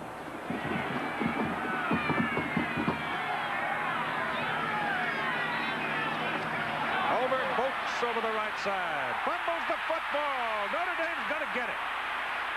Two Michigan men had a piece of it. Couldn't hold it, and the Irish come up with it. Just sure the white shirt got there in time. Well, that right there tells you who got on the football. You know, recovering balls is an art. I mean, you just don't recover. You just don't fall on it. You got to wrap your body around it, fall around the ball, especially on artificial turf when the ball is going to bounce everywhere. Culver gets through the line.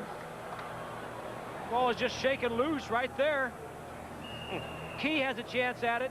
Eilers gets it. So Pat gets it, and the Irish keep it, and they've got another first down. And all of a sudden, they're camped out at their own 44-yard line, and Ricky Waters, the speedster, is back in there. But they stay with the power game because they have found a home in the middle. And they just keep pounding at it. Anthony Johnson moves the ball over the 47. You got 10:20 to go, third quarter. Notre Dame leading Michigan 14-6. Special teams providing one of the two touchdowns.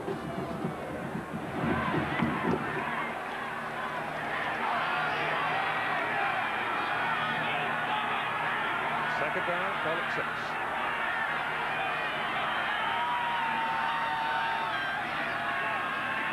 Waters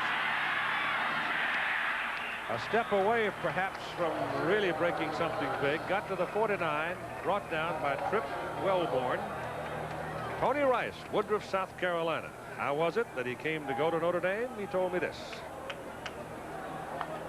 Coach Host was with me at Minnesota, and I was pretty good friends with Ricky Foggy, and he told me just look into Minnesota when Coach Host left to go to Notre Dame. I just took interest in that and just decided to get away and try to make something of myself.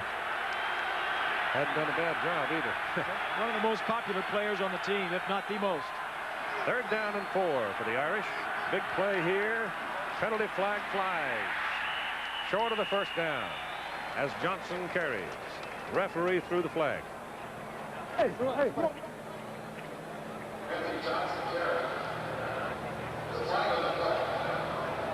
Tom Quinn.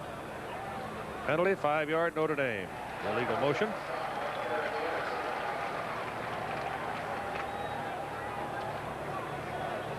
Colorado Buffaloes jumping Illinois pretty good today. Take a look at the man next to Rice on his left. I don't know. It's he looked like he moved at the time the ball was snapped also.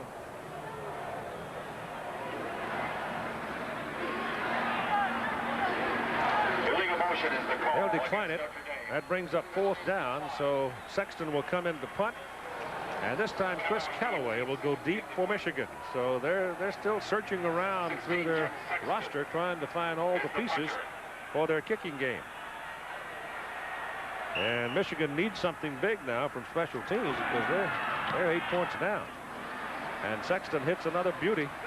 And Callaway looks where he is, standing out on the 12, backs up a yard and calls a fair catch, and the Wolverines will have the ball first down at their own 39-yard line. And now the next object of concern will be whether or not Michael Taylor answers the call at quarterback.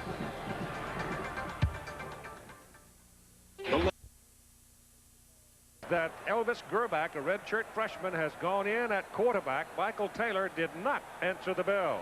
And Michigan's backed up on its own 12-yard line, trailing 14-6. So there's young Gerback, a redshirt freshman, 6'3", 220 pounds, from Willoughby Hills, Ohio. And he'll hand it away to Leroy Horde, and Horde will lose a couple of yards. Stopped just short of the 10 by Kowalkowski on the first hit. Here's Mike Adamle. What about Michael Taylor? Well, Keith, it wasn't Michael's shoulder, but he took a helmet in the back. He is now very, very stiff. He is wrapped. He is being iced down. Will he come back in this game? Well, offensive coordinator Gary Moeller walked over and talked to Michael and then walked away and just shook his head. So, Keith, it looks very doubtful that Michael Taylor will be back in this second half. Yeah, that's tough. If there was one weakness on this offensive team coming into the ballgame, it was a quarterback. Taylor was the only guy. Gerbach, coming into spring drills or into the fall drills, was 4th on the depth chart. I'll go into it in a minute. Gerbach back now to throw the football. Gets the pass away, and it's underthrown. He had his man out there, Jared Bunch, but he was a little bit short with it. Coming back from last year, Demetrius Brown and Michael Taylor were both senior quarterbacks coming in. Demetrius Brown flunked out academically, didn't qualify to play this year. The third quarterback, Wilbur Odoms, also had some academic problems and now is on the roster, but lost the spot to Gerbach right here. So a spot where both thought he was very deep now is down to his number. And here they come. Down the middle, pass. Good pass. He had something on it, except it was a bit off target intended for McMurtry. Craig was open down the middle, and young Gerbach misfired. Well, Gerbach is a much better thrower. Just hasn't played. Much better than Taylor. Just hasn't played, and they may be better off in the long run in this ball game if he gets his feet on the ground and gets into the game. If they have to catch up, they may be better off with him throwing the football. 8 minutes and 10 seconds to go in the third quarter, and Michigan's got to punt it away now. Their kicking game hasn't been anything to write home about today. Look for a return here. 29, 32, 31.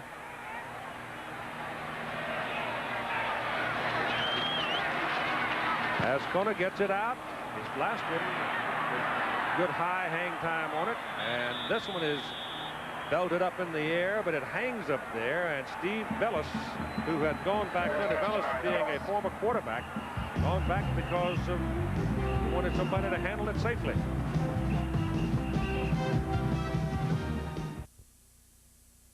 With an opportunity just short of the Michigan 45-yard line. First down, and Rice drops back to throw. He wants it big now.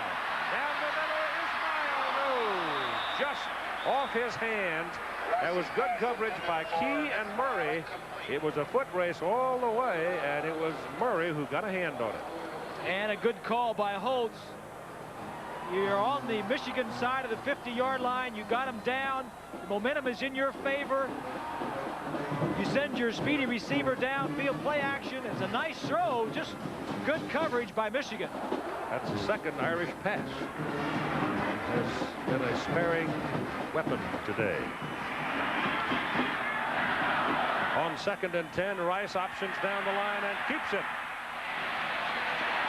And picks up a first down. I mean, they had a hold of him, but he just broke the grip. Been kind of a gray, gloomy day for Captain John Moran of Spring, Texas, and the brand new state-of-the-art high-tech blimp, Spirit of Akron, honoring the citizens of Goodyear's corporate headquarters in Akron, Ohio.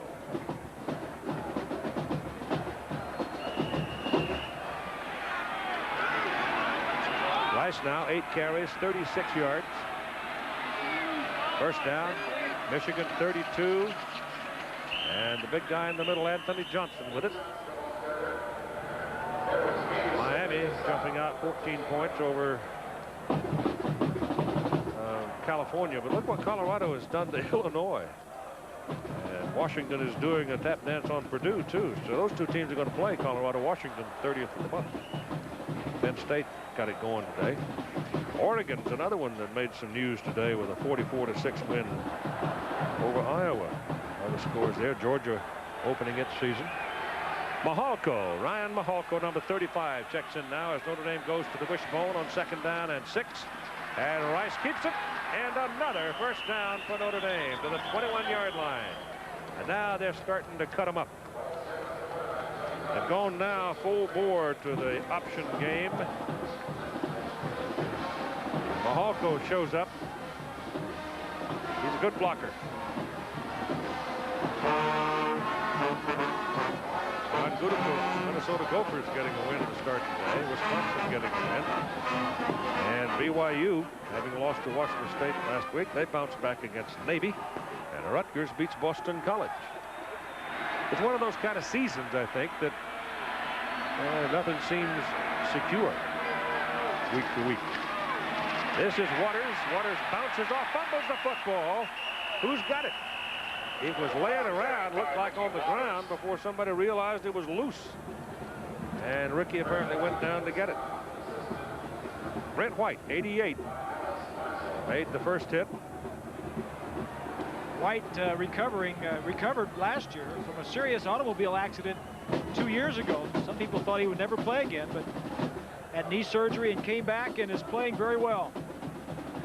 It'll be second down, call it 9, just short of the 20. And Culver is in that wishbone now for Notre Dame, number 5. And the ball is handed off to Ismail, the flanker back. Sometimes the wideout will step into the backfield. Sometimes it's Eilers and sometimes it's Ismail's joining the wishbone alignment. And Raghib got the ball down to about the 15 of Michigan on that carry to bring up third down and 4. Ismail is 5'10" and 175, so I don't think he likes running inside with those biggins very much, but he was a running back in high school. He can handle it. 5:20 to go, third quarter. This is Culver.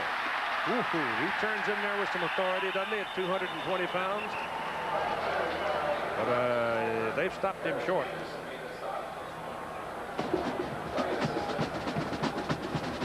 And this is going to bring a decision time for Notre Dame as they come up on 4th down and a yard. There's your bell tower on the campus. And as you pull back, you find Michigan Stadium. We haven't gotten an attendance number yet, but we do know it's over 100,000 for the 86th consecutive time. And so the field goal unit will come in now for Notre Dame. Hendrick in to try. The ball will be put down at the 20. A little late getting it down, but the kick is up and the kick is good. So he was wide right from the 20, and now he has hit a 30, and the Irish lead is 17-6. That explosion to start the second half, an 89-yard sprint by Ismail for a touchdown, and now a field goal, and they lead by 11 with 4:28 to play in the third quarter. And the Michigan Wolverines have lost their quarterback, Michael Taylor. They've got the redshirt freshman Elvis Gerbach in there. They need a break. I don't think Michigan has recovered from that opening kickoff of the second half, and then to compound it, like you said, they lost their quarterback. Hendrick hits it, and Tony Bowles takes it at the 16-yard line. Oh, look at this.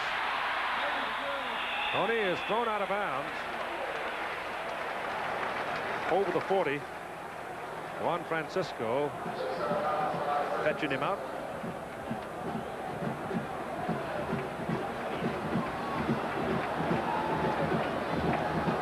No, they don't give him the 40. They give him the 39.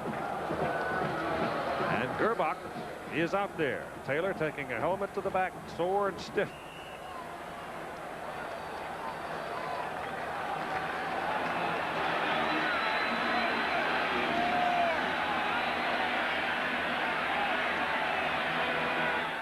So first down from the 39. Give it to Horde. Volcar hits Horde, knocks him back. Ned from Phillipsburg, New Jersey.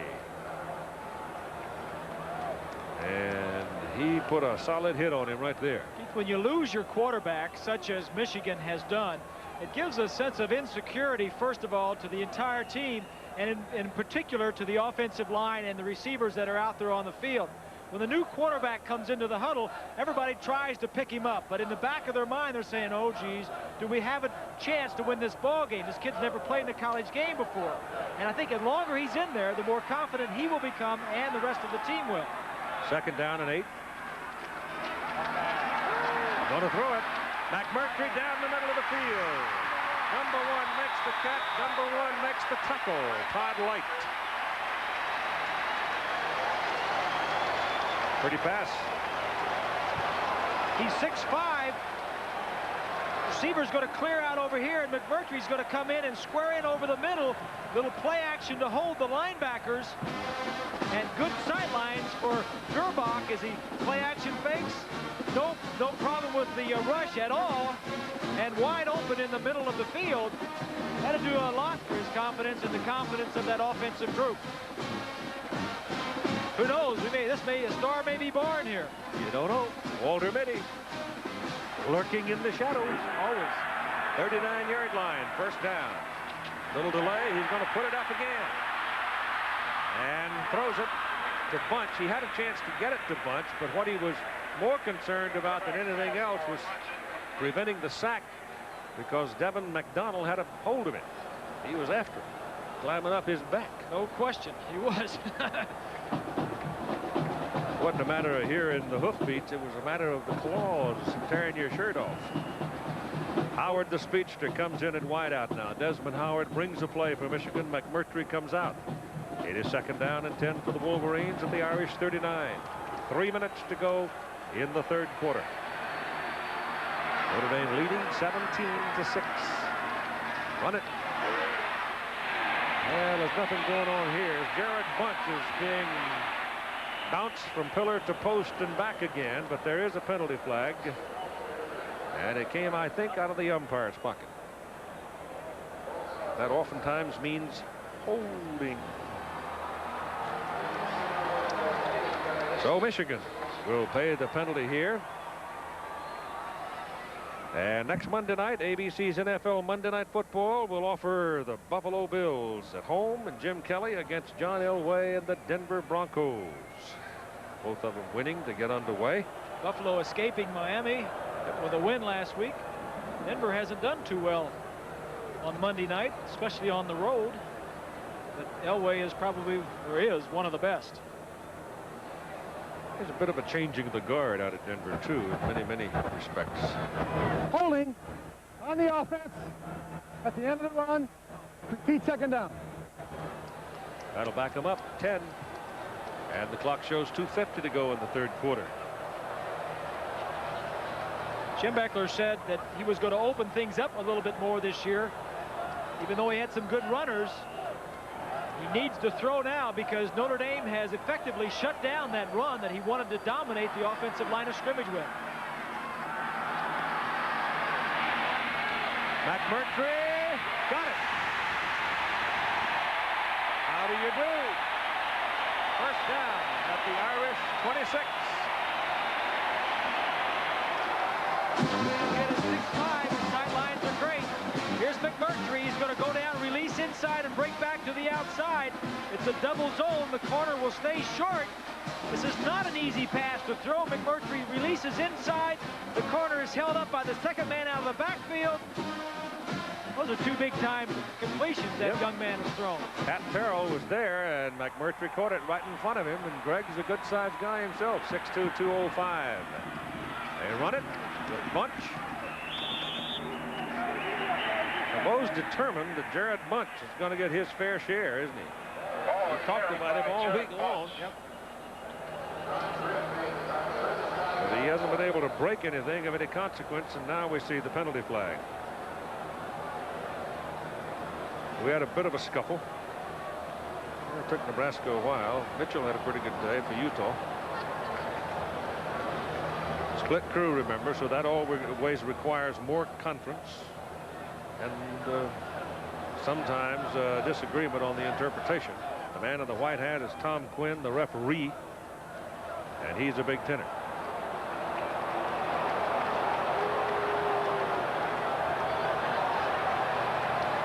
Let's hear him here. Turn it on, Tom. Oh, well, he was getting all kinds of static from the Michigan side. He said, Bo, just wait a minute. It's coming back. Wait till I'm finished. Calm down. He said dead ball foul, personal foul, both sides. And in the meantime, the umpire was marching the ball against Michigan, and Bo said, and Quinn said, wait a minute, Bo. We have, hey, Ronnie. Hold it now. We got to get this thing straightened out. Oh, me. We have a personal foul on the offense, a personal foul on the defense, both live ball fouls. It's an automatic first down. That all comes after that completion and then the run, so it's still first Lou down. wants to be... No, it shouldn't be first down because there was a running play. He said live ball foul, but they're offsetting. Should be second down.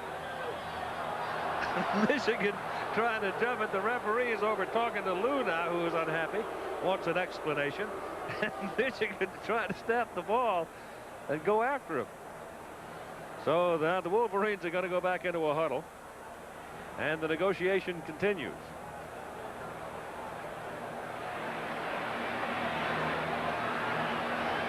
There's a good look at two of the top coaches in the country right there. Lou's got a smile about it. I mean, it's a big game, but still, he's loose.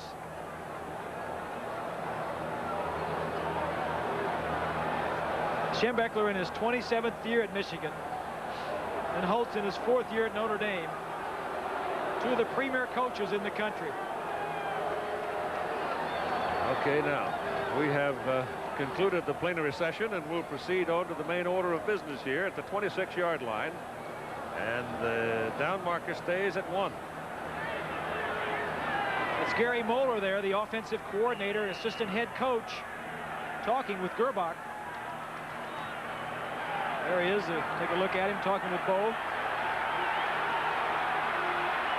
All right, first down at the Irish 26-yard line with Bunch and Bowles split backs behind Gerbach. Elvis back to throw it, throws it underneath. The ball is caught by Bowles out of the backfield, and Tony will get down inside the 20. And 2:20 to go in the third quarter, with the Irish leading 17-6. Number 1 and number 2. These two teams met in that posture at the Bowls back in 1943. The Irish won that one behind Angelo Bertelli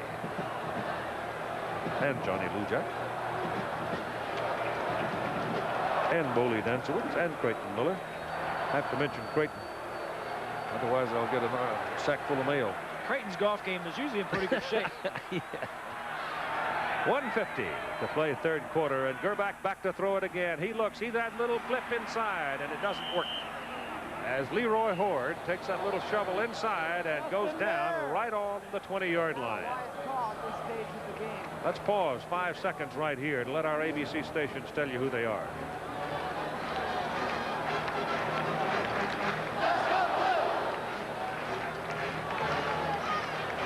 Notre Dame getting a touchdown return of 89 yards from Raghib Ismail to open the second half, and it shocked Michigan. And just now, Michigan is beginning to show signs of recovery, but they're having to do it behind backup quarterback Elvis Gerbach. The Irish lead 17-6, and Gerbach's pass is good to the tight end Walker, and Walker's going to have a first down at the 13-yard line of Notre Dame. How come your voice level picks up about 3 octaves when they throw it to the tight end? Because they ought to throw it to the tight end more. I promised Derek Walker 8 balls yesterday. That's the third time, I guess, he's seen it today. Gerbach has hit 4 passes in a row, Buff. He has, and the thing that is key for him is not to make a critical mistake. It's his first ball game, and he's entitled to some mistakes, but he can't make any in this ball game because it's too big a game, and they'll lose if he makes a critical mistake. Here's the handoff, looking for some running room. It's Leroy Horde. He gets tangled up with his own people and gets down to about the 10 for a pickup of 2. Michael Taylor, the starting quarterback for Michigan, taking a helmet in the back, and he's on the sideline sore and tight.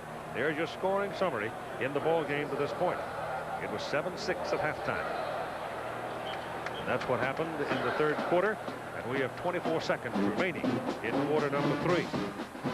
And yes, it's getting dark. I was just going to say, we need some lights here in the booth, and we need some lights here in the stadium. It's been raining most of the day, and it's not rained, however, since early on in the ball Watch game. for a blitz, Keith, right along here somewhere. Yep, looks like it, doesn't it? You can almost see the way Terrell, the safety, was acting. Well, the whistle stopped them before they get the snap off. And the reason for that is the third quarter is over. The crowd, 105,912 at Michigan Stadium. By 11 as we go to the final quarter of play. The ball is down at the 10-yard line. The last team to repeat as national champion, if that has wandered through your mind, was Alabama on the AP poll in '78 and '79. Quarterback comparison, the youngster Gerbach coming in relief of Taylor. And it is 2nd down and 7 from the Irish 10. Run it up the middle. There goes Horde to the 1, and a 1st and goal for Michigan.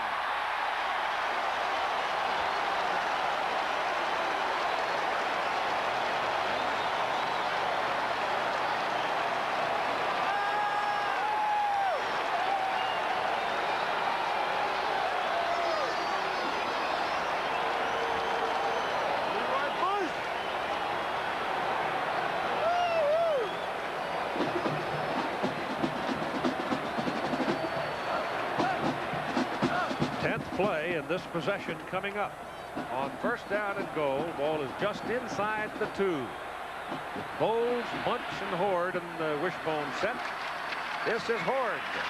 Caught once behind the line of scrimmage, and now the Irish bury him. And it was Chris Zorich, the nose guard, number 50, that came firing through and got the first piece of the action. One thing you cannot do on inside the 5-yard line, on the 3-yard line, is lose yardage on 1st down. They were down at the 1 or 2-yard line. I think you've got to run up inside, especially with the strength of the backs you have. Horde is a big back. Bunch is a big back. When you run wide with the guys that don't have the speed, especially with the quickness of Notre Dame, your chances of losing yardage are great. Same set. Loss of almost 2 yards on that last play. They go inside this time, and there's nothing there. Too late now. Yep. You could have pushed it in from the 1 or 2. You can't push it in from the 5. Nope. Well, the other thing, and the point to be made, is the big wide bodies of Michigan have just not knocked the Notre Dame defense out of the way. The Irish have stopped them. It's a great point to make. Notre Dame coming into the last year, I say, was number 10 in the nation in run defense. They have shut down Michigan's run. We said at the beginning of the game that Michigan outweighed their men 40 pounds per man. Michigan has not run that well. Reed's pass here, doesn't it? On 3rd down and goal from the 5. Shoots it into the end zone. Touchdown, Walker.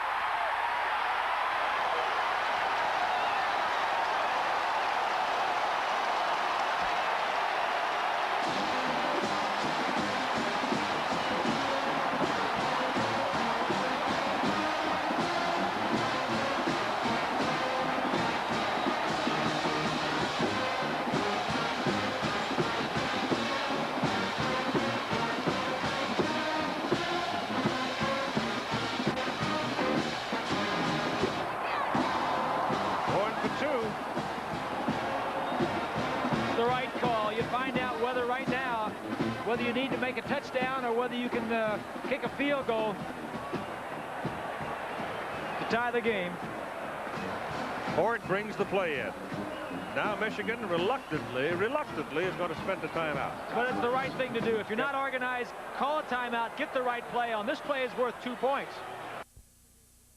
Difficult to go out and play well as if you knew all along all week that you were going to be the guy starting. There's no pressure on Gerbach. He can just come in and play, and if he doesn't play well, nobody expected him to do well anyway. Yeah, he'll faint at 9 tonight. Yeah, that's right. That's not to take anything away from the young man. He certainly has done an outstanding job. Yes. And as we say, he may just continue from this and go on and do this every week. 6 out of 7, 59 yards and a touchdown in that particular possession. And they're going for 2 right here.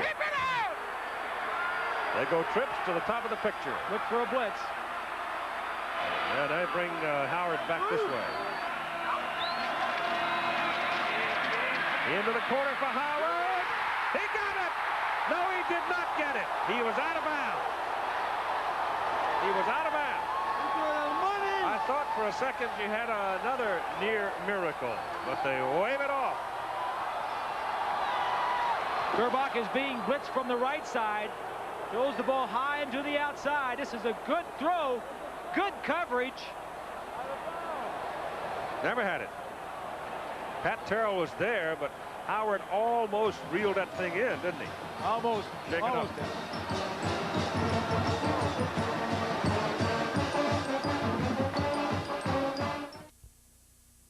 Completion.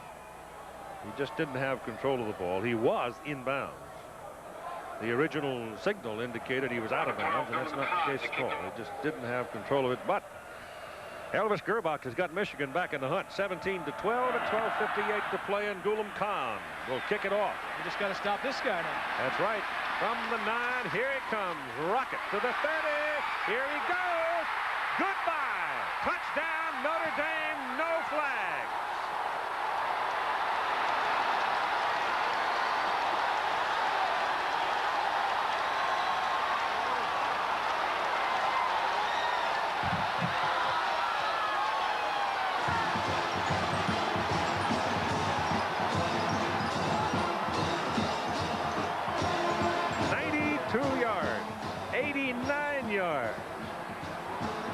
Give him the rest of the day off, Lou. Whew. He's had 2 kickoff returns for touchdowns today. He had 2 all of last year, led the nation in kickoff return average. And he's only a sophomore. Hendrick for the extra point try. It's good.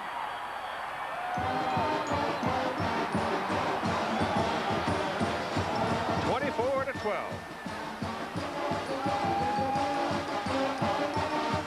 When Lou Holtz first came to Notre Dame, they had good players, but not a lot of speed.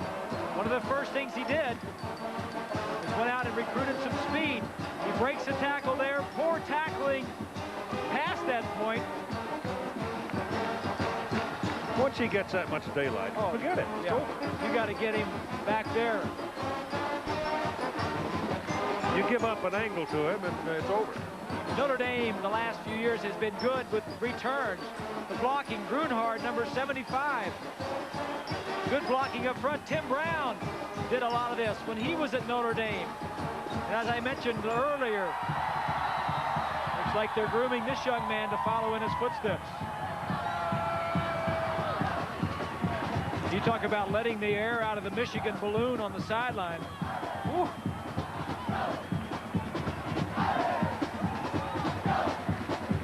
But you got that big lanky kid that doesn't know how hard this game is yet. That's right. That's right.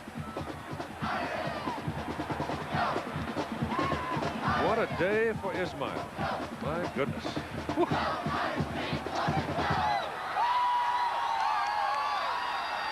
Well, each time it looks like Michigan is back in the ball game, and they had some momentum at the end of the first half. They were back in at that point, and here comes Rodgate, blows them open to start the second half, and blows them open to start the fourth quarter. And now Michigan will have to go to work from the 20 after Hendrick kicks it deep into the end zone. The thing that pops into my mind about special teams touchdowns against Michigan, that this is Michigan's first game, and he's got 9 starters back on defense and 8 starters back on offense. But how many did he have back on the coverage teams? And who does he have on there? Yep. I mean, you know, this is an area where a lot of coaches put a lot of their best players, but, you know, until you really get into the action out there and cover some against a top quality return man like Ishmael, or against Ricky Waters on punt returns, this is one of the areas that Michigan has really turned up weak today. All right, Gerbach stays out there at quarterback with Horde and Bunch behind him, and Callaway and McMurtry, the wideouts. First down for Michigan at the 20. And they run it with Horde, and for the first time today, Leroy Horde gets a little daylight and comes bolting across the 40 to the 43-yard line before Francisco brings him down. Well, this was a point that Lou Holtz made in a conversation Mike Adamley had with him on why it's so difficult to play a team like Michigan, where Michigan controls the ball. Sure, that's what they want to do.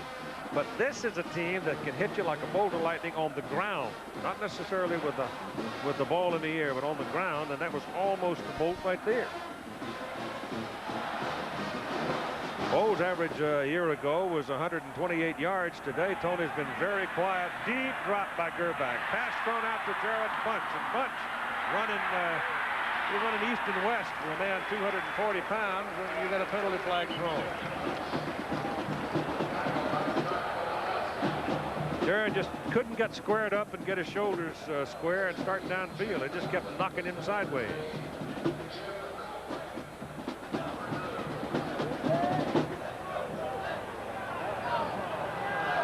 Penalties against Michigan, so the Wolverines hurt themselves with a holding call at 12:17 to play in the ball game. Our Honda Scholar Athlete of the Week, brought to you by American Honda, supporting amateur athletics, and the award goes to Pat Chafee, senior fullback, Oregon State University. Their win last week over Stanford, he had 69 yards and a touchdown, caught 5 passes. Honda will present a check for $2,000 to the General Scholarship Fund, Oregon State University. Business major, Pat Chafee, grade point 3. Penalty backs him up to the 33-yard line.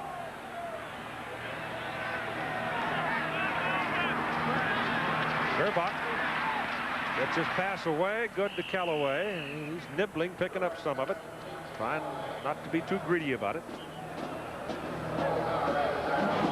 And we're inside 12 minutes to go in the ball game, and the Irish on top by 12, 24-12.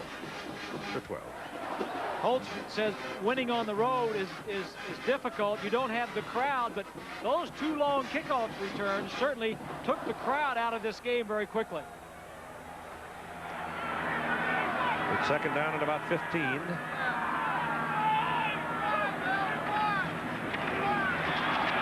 Pressure coming. Gerbach runs away from it, pulls it down, and takes off to the sidelines and runs out of bounds at the 39-yard line. There's the penalty flag. There's a first down. Or is it going to go the other way? Let's see. Might be a Michigan man that drew that flag. Or Zorich. Yeah, no, it's Horde. Horde hit Zorich. Yeah.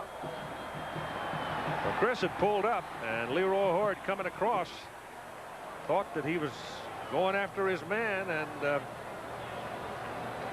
laid a block on him, and well, too late.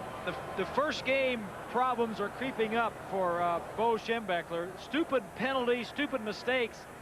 He's had a holding penalty and a personal foul penalty, penalizing him 25 yards on this drive alone. Yep. Never lost to the same team 3 consecutive years or times, and he's lost to Notre Dame the last 2 years. Better hurry today. That mark will fall. Ball comes all the way back to the 24, and it's 3rd down and a half mile. Gerbach airs it out underneath. Throws it hard and low, and Derek Walker couldn't come up with it. A lot of running room left, too, if he could have caught that ball in stride. Well, there was an instance where perhaps experience, lack of experience, hurt Gerbach, because he threw the ball hard when he didn't have to, and threw it low and away. Good point. All he had to do was touch it to his man because he was wide open.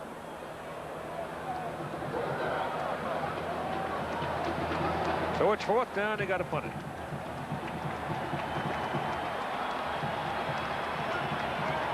And they need something heroic here from Ascona. He's had 1 good one today, a 48. And they're messing with more dynamite. And this man right here.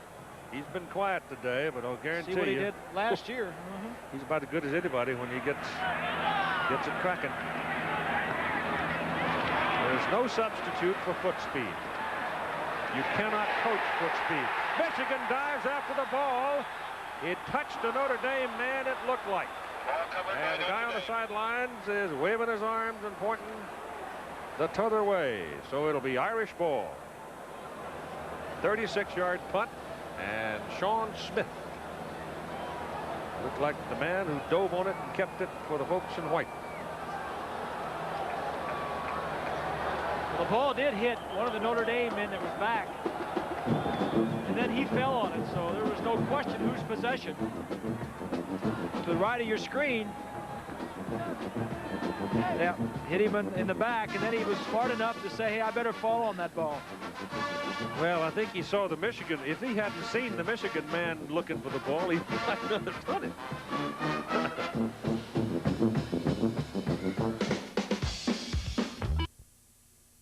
Football first down at their own 43-yard line. Anthony Johnson and Ricky Waters lined up behind Tony Rice, and Ismail goes in motion. Rice on an option, roll out to the corner, and down he goes. Runs into Alex Marshall, and Alex brings him down. It's the old quarterback run play, and Michigan's defense is up to that one. Michigan's problem now is stopping and obviously getting the ball back so they can get a couple more possessions. They need 2 touchdowns. Notre Dame doesn't have to score. They just need to make first downs and eat some time off the clock. Second down and 12 for the Irish at the 41, a loss of 2 by Rice.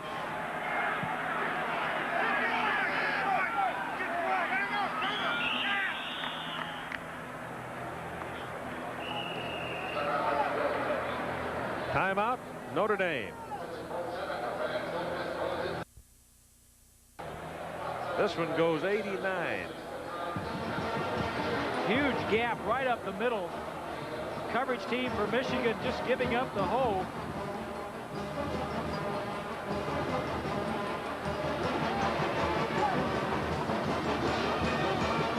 This one goes 92. These returns have really been right up the middle. It hasn't been right or left. Coverage a little bit better, but the tackling was poor, and the special teams for Michigan all day, beginning with the missed extra point, the poor punting, and the poor coverage.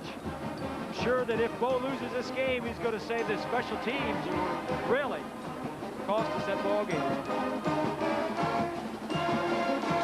There's the Rocket. He's got a brother, a wide receiver at Syracuse. They call one of them the missile and one of them the bomb, and he's the Rocket. His mother had a great line last year. She said, I guess means I'm the launching pad.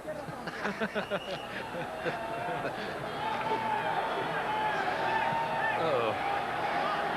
All right, let's try it now. Second down and 12 from the 41.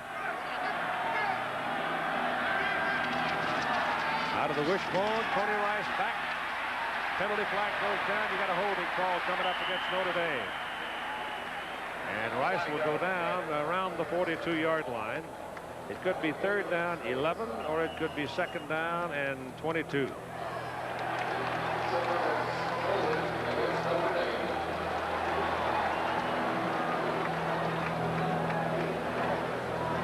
Rice has really not been the problem today for the Michigan offense.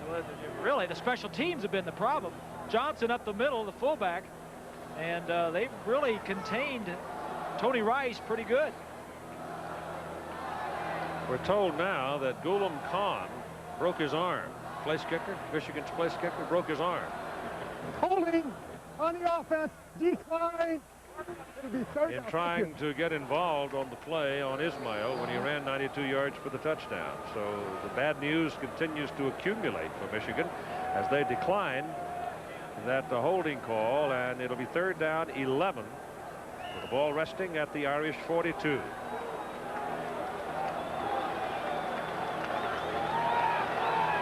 There's the place kicker. He's a senior. His season may be done, maybe not. He's one of 2 that Bo has used today. Yeah, Carlson also been kicking. All right, Rice just straight back. And Tony's got a first down and more. Out of bounds inside the Michigan 35-yard line. Trip Welburn finally came across to get him. I don't know. Would you think that was...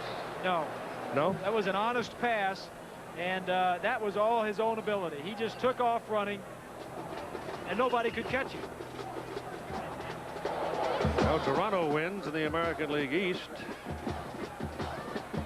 Oakland lost in the American West. The Cubs lost in the National East. And the Giants and Padres postponed. What? It's raining in the West. 100 degrees when I left the other day. This is Ricky Waters. And he'll go down after a yard, brought down by Brett White. But all of this now is playing Notre Dame's tune, because you got 9:40 to play in the game, and Michigan is down by 12 points. Michigan needs 2 possessions, and in those possessions, they need touchdowns. They need some turnovers. They need their defense to take the ball away, knock it loose, somehow get possession of that ball. Mahalko and Culver in the backfield behind Rice.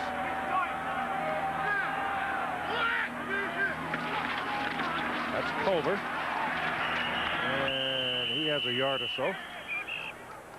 T.J. Osmond, middle guard for Michigan, making the initial hit. 9 minutes to play in the ball game.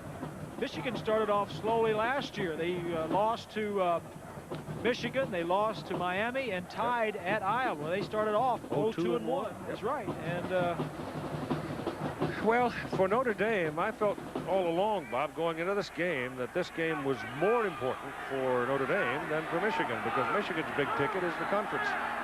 They have something to play for after this. Rice is dragged down for a loss on the play. The Wolverines trying to strip the ball. Again, it's Brent White. Notre Dame, in effect, if you're talking about polls, play for the polls. They play for the national championship because they're an independent team. That's right. You're talking about independents, and independents have won 5 of the last 7 national championships. It was Miami twice, Penn State twice, and of course Notre Dame last year. And Florida State's been knocking on the door. Yep. Here comes a major league size field goal try by Young Hendrick from the 40. 41. It's 51 yards, and it is no good. Not good. He misses from 51. Longest field goal that I know of we've had this season was Jason Hansen the other day, 58. 7:53. Play in a ball game. Just barely, but it would have made it a 15-point lead for Notre Dame, but in so doing and missing, they now give Michigan the ball, first down at their own 33, or if Michigan had blocked it, they're going the other way. Got a cheap touchdown, and you know, that was interesting call. Yeah, but that's Lou. He ain't going to do what you expected. No, he's not. Gerbach in there, 6 out of his last 7 passes in relief of Michael Taylor, who was injured in the 3rd quarter. And here comes Tony Bowles. And Tony runs it. Ball carried by Tony Bowles. A long way, but actually only picks up about 3.5 yards. On Saturday, you got a doubleheader here on ABC Sports. Ohio State, big winner today against Southern California. That's at 3:30 Eastern. And then these Michigan Wolverines will be on the road at Pasadena against UCLA. 2nd down and close to 5. Catch made, first down, 45-yard line. Ball drilled, tough catch by Callaway as Todd Light unloaded on him. Gerbach doing a nice job running the 2-minute drill, signaling the routes, the protection, throwing against a top-flight secondary for Notre Dame. 7:20 to play in the game as they roll the clock.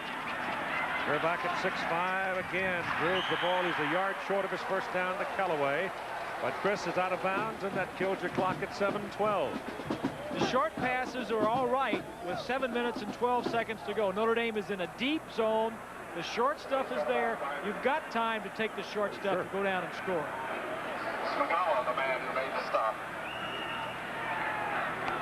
They score, make it 24-19. The last 5 minutes or so might be kind of exciting.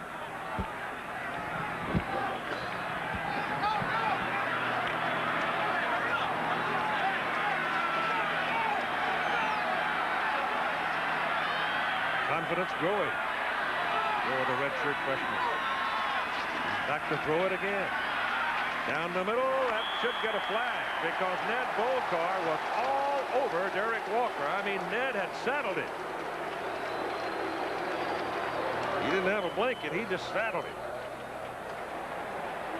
Mike Adamle. Well, Keith, I was on the Notre Dame sidelines moments ago, and you remember that late hit that Chris Orrs took? Well, he was telling me on the sidelines, hey, I got that guy's number. So next time Leroy Horde carries the football, watch out. Number 50 might be on top of him. Legally, of course. Well, I just missed the call because looking at what I saw, I thought sure as the world that had to be a pass interference.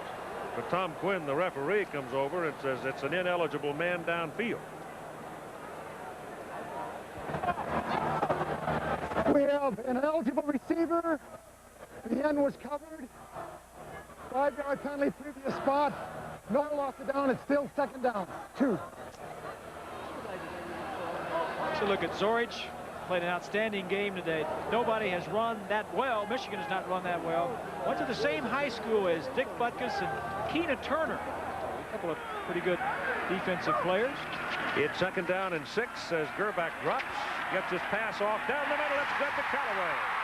And Callaway is down to the Notre Dame 27-yard line for a first down. That's the deep zone, gives you that territory, and his man was there. They're running a square in behind the linebackers. This kid has not thrown a bad ball yet.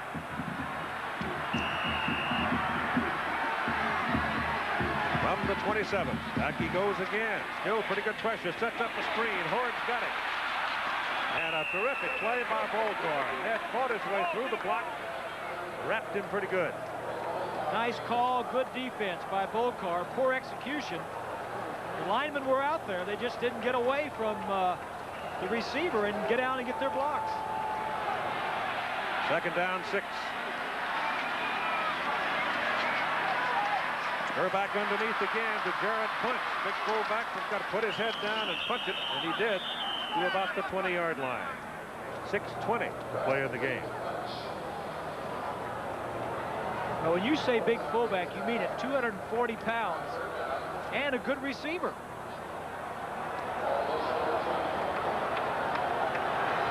It is third down. The better part of 4.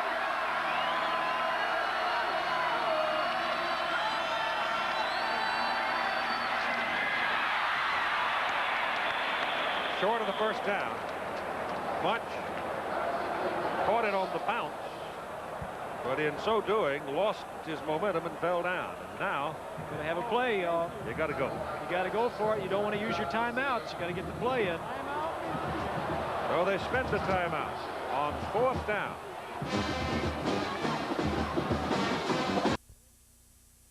Time is the most precious commodity in Michigan Stadium right now. And the team that owns it is wearing white, which means they're the visitors. For the home team, Michigan, they're looking at 4th down, very short. Maybe, what, 5 inches look like? But still, the defensive unit of Notre Dame has been called to the sidelines for a conference. A little motivational speech by Lou Holtz, and he is good at it.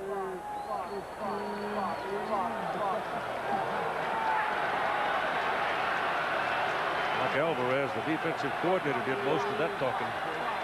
Barry Alvarez has done a nice job. He's lost several players. We talked about him earlier in the ball game. All right, 4th down, short length of the ball for Michigan.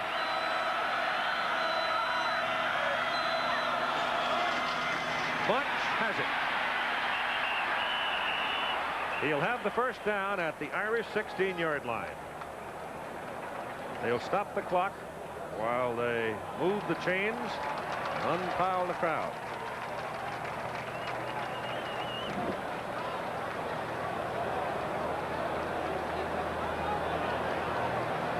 Next for Notre Dame is Michigan State.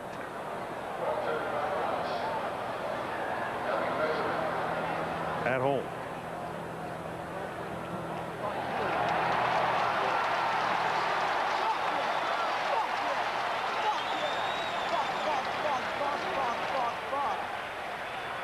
.546. Reminder that Chevrolet will be giving $1,000 to each of the universities for the General Scholarship Fund after we have named the most valuable players from each of the teams. Now it is first down for Michigan. They go to split backs. Notre Dame leading 24-12 in the late stages, and Gerbach gets the pressure. They blitz him, and Bolkar got him. We've been waiting and waiting and waiting for the blitz to come, and finally there it was. Barry Alvarez, defensive coordinator, pulling the blitz out at the right time. Good call. The ball comes back to the 25-yard line, where it is 2nd down and 19 for the Wolverines. Underneath. Pass is caught by Horde, but that won't get it done. Number 36, Don Grimm, is there to make the tackle for the Irish. And the ball comes back inside the 20. There's a look at the defensive coordinator, Barry Alvarez. He's at Iowa for a while. Doing a very good job over here. Gerbach's pass incomplete. Penalty flag. Gonna nail Grimm, look like. Well, Bolkar got away with one earlier, I thought. Let's see whether or not they get done here for Horde, because he and Horde did bang together.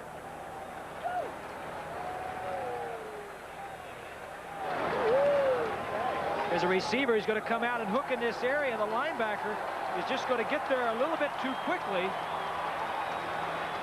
Just a curl by the halfback coming out. Bolkar reads it well, just doesn't time. Grimm hits it. Grimm. What you need to run down here inside the 20, Keith, instead of those curls where the linebackers like Grimm can come up and make a play, or the slants by the wide receivers, the little look-ins by the wide receivers. You need to keep your receivers moving.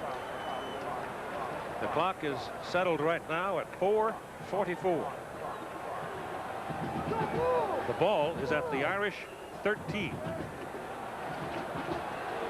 Callaway and McMurtry to the top of the screen there. They are the outside people. Both big, both quick. It is 1st down for Michigan. Oh, that's a dangerous pass. Two things can happen. One, it can be intercepted for 6 points, and secondly, you get your wide receiver killed. Todd Light just clobbered Chris Callaway, but he bounced up. Colt says that Light has more potential than any defensive back he's ever seen. On top of that, he caught the ball, but 2nd down and 6. McMurtry sideline, got it. And he's a yard short of the 1st down. And he got out of bounds, and they're not using a whole lot of time in this kind of pattern, because only, well, you had 4:20, now you have 4:44. You've had 2 plays, you still got 4:12.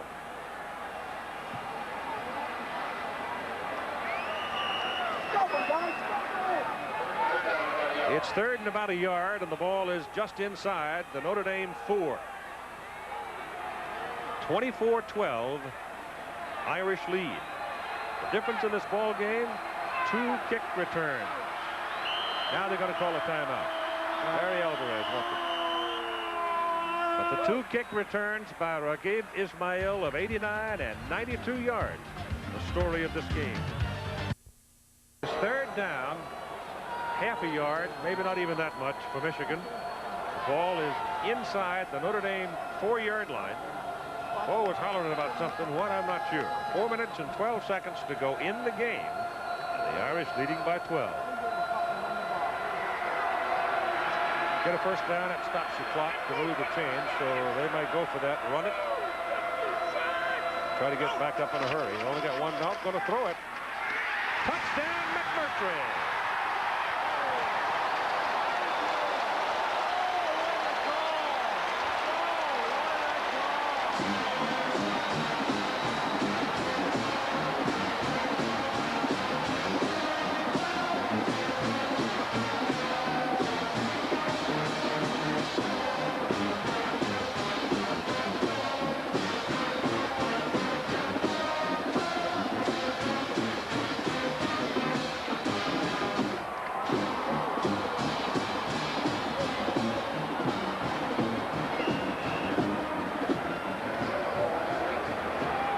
Carlson will try to kick the point at 4:08.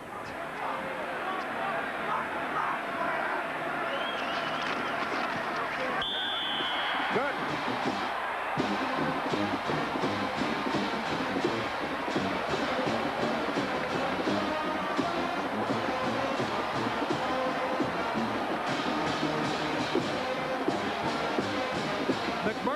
is here on the touchdown. The inside receiver will break to the outside, and McMurtry just runs the slant, and Gerbach will hit him with the ball. Watch the defensive back lined up over McMurtry. He's lined up to the outside, just gives McMurtry the inside release. That's like stealing there. You just have to throw it around the linebackers, and that's what you need to throw inside the 20. As you take a look at the quarterback, Gerbach, good sight lines, 6'5", and boy, has he come a long way in about an hour. Well, he's 17 of 21 for 134 yards and 2 touchdowns. He's hit 16 of his last 17 and 10 in a row. He's made everybody forget about Demetrius Brown, Wilbur Oldham's, and all the other quarterbacks that were behind Taylor coming into the year. He's going to be pushing Taylor now for the starting job. Well, now you have your decision. Notre Dame thinks the Michigan's going to try the onside kick because they got receivers and DBs and those kind of folks. Yeah. You know who else is up there on the second line for Notre Dame? Look at that. Tony Rice. Tony Rice. They got the good hands. Quarterback is up there on the receiving team, and he's standing right about the 45-yard line. You get your good hands people out there. I'd kick it deep. You have one timeout left. Rain's falling again now. Started raining about 10 minutes ago, maybe 8 minutes ago. They're going to go onside. There it is. Didn't go 10 yards.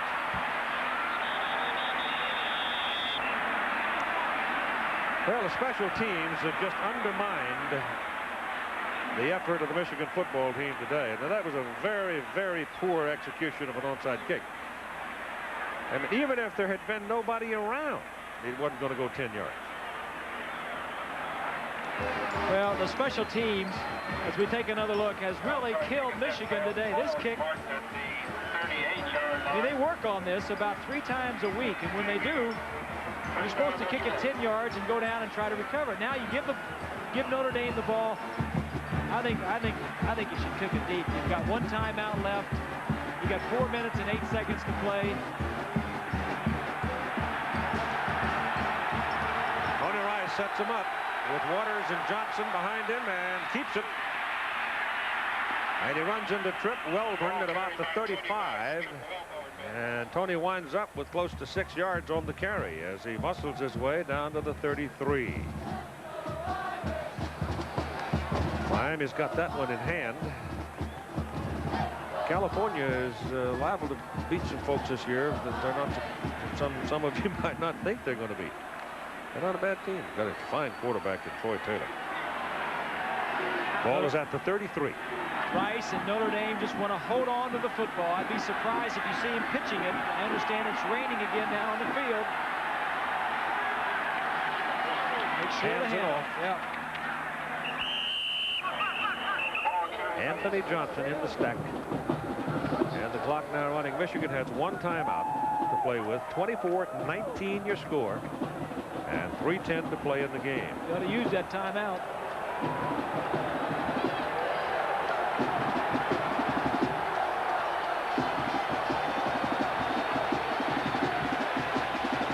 Inside 3 minutes. You can't stop the ball, stop the clock when you're on defense. You can on offense with an incomplete pass. Only way on defense is with a timeout. On 3rd and 3. They got him. But Chris Hutchinson made the tackle. They are within range. You go for it on 4th down here. Do you? You kick a field goal, it only makes it 27-19. You got to make it. You got to go for it on 4th down here. Culver comes in and they're going. No, you got to go for it. I mean, it's a wet day. If the kick is blocked, bad snap.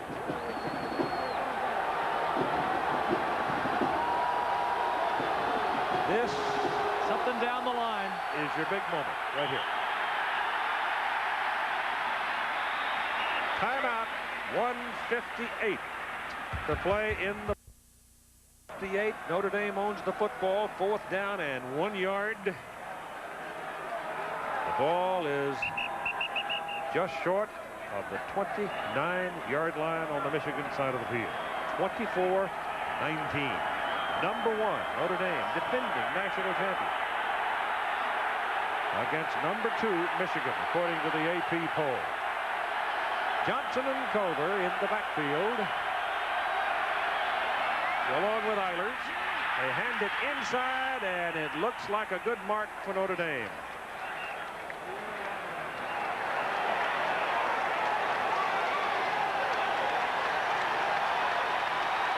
Tom Quinn is the referee, and he says it's too important. Let's not guess. Bring me the chains.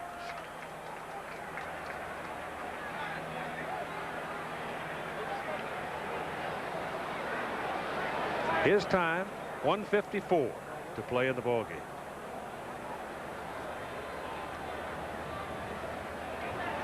First down.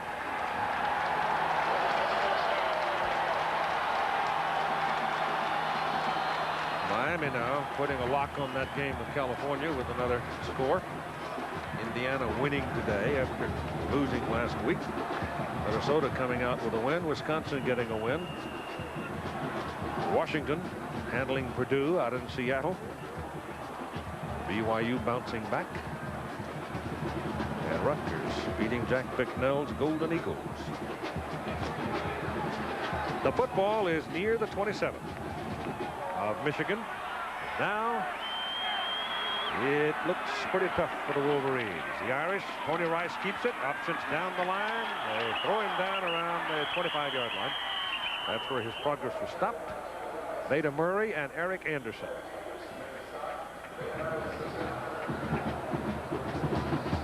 The Spirit of Akron. Captain John Moran of Spring, Texas. Not Big Spring, but Spring. Floating around up there today in gray skies is the Spirit of Akron. High-tech, state-of-the-art. Got a gyro cam in it, and it provides spectacular pictures. It would be better than a day like yesterday when we had some sunshine. What Lou Holtz is telling the crew is just hold on to the football, don't fumble it. The only chance for Michigan is if you drop the ball, and on the other side the word was go for the ball.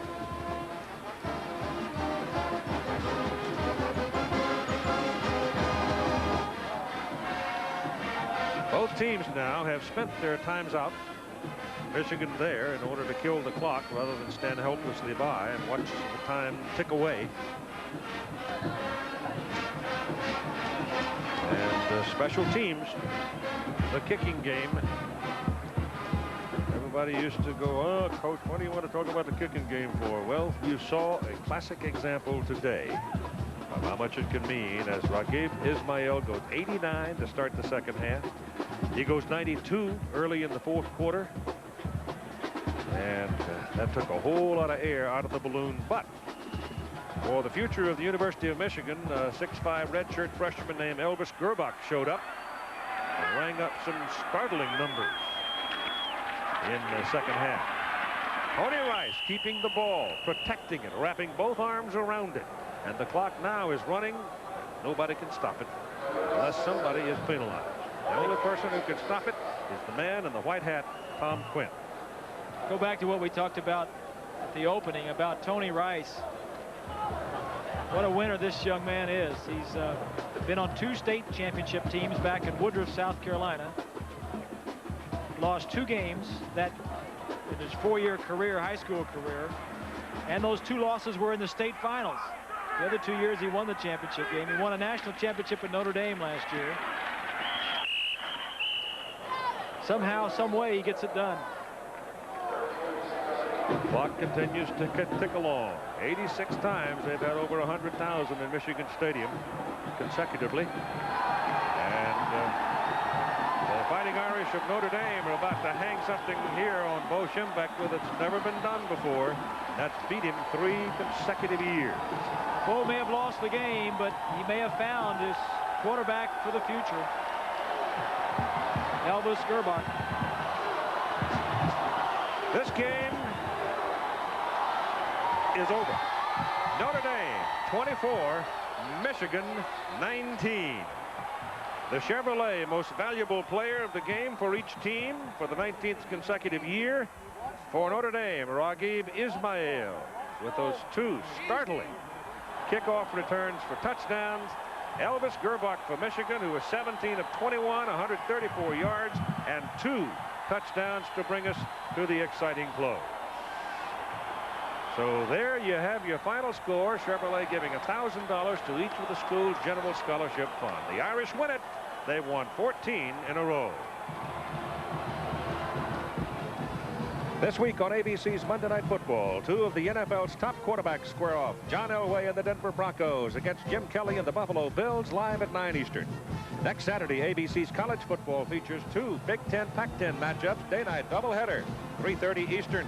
The Ohio State Buckeyes and the Trojans of USC. Then a primetime special. Rose Bowl champion Michigan going back to Pasadena to take on the UCLA Bruins, beginning live at 8 Eastern. Aerial camera facilities provided by the Goodyear Tire and Rubber Company.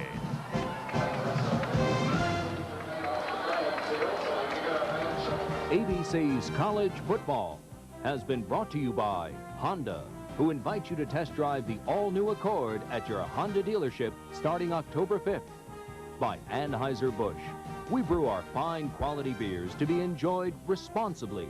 Remember, know when to say when. By Sharp Electronics, from sharp minds come sharp products. And by UPS, fast, efficient service to 175 countries and territories worldwide. This has been a presentation of ABC Sports, recognized around the world as the leader in sports television. A promotional fee has been paid to ABC by United Airlines, rededicated to giving you the service you deserve.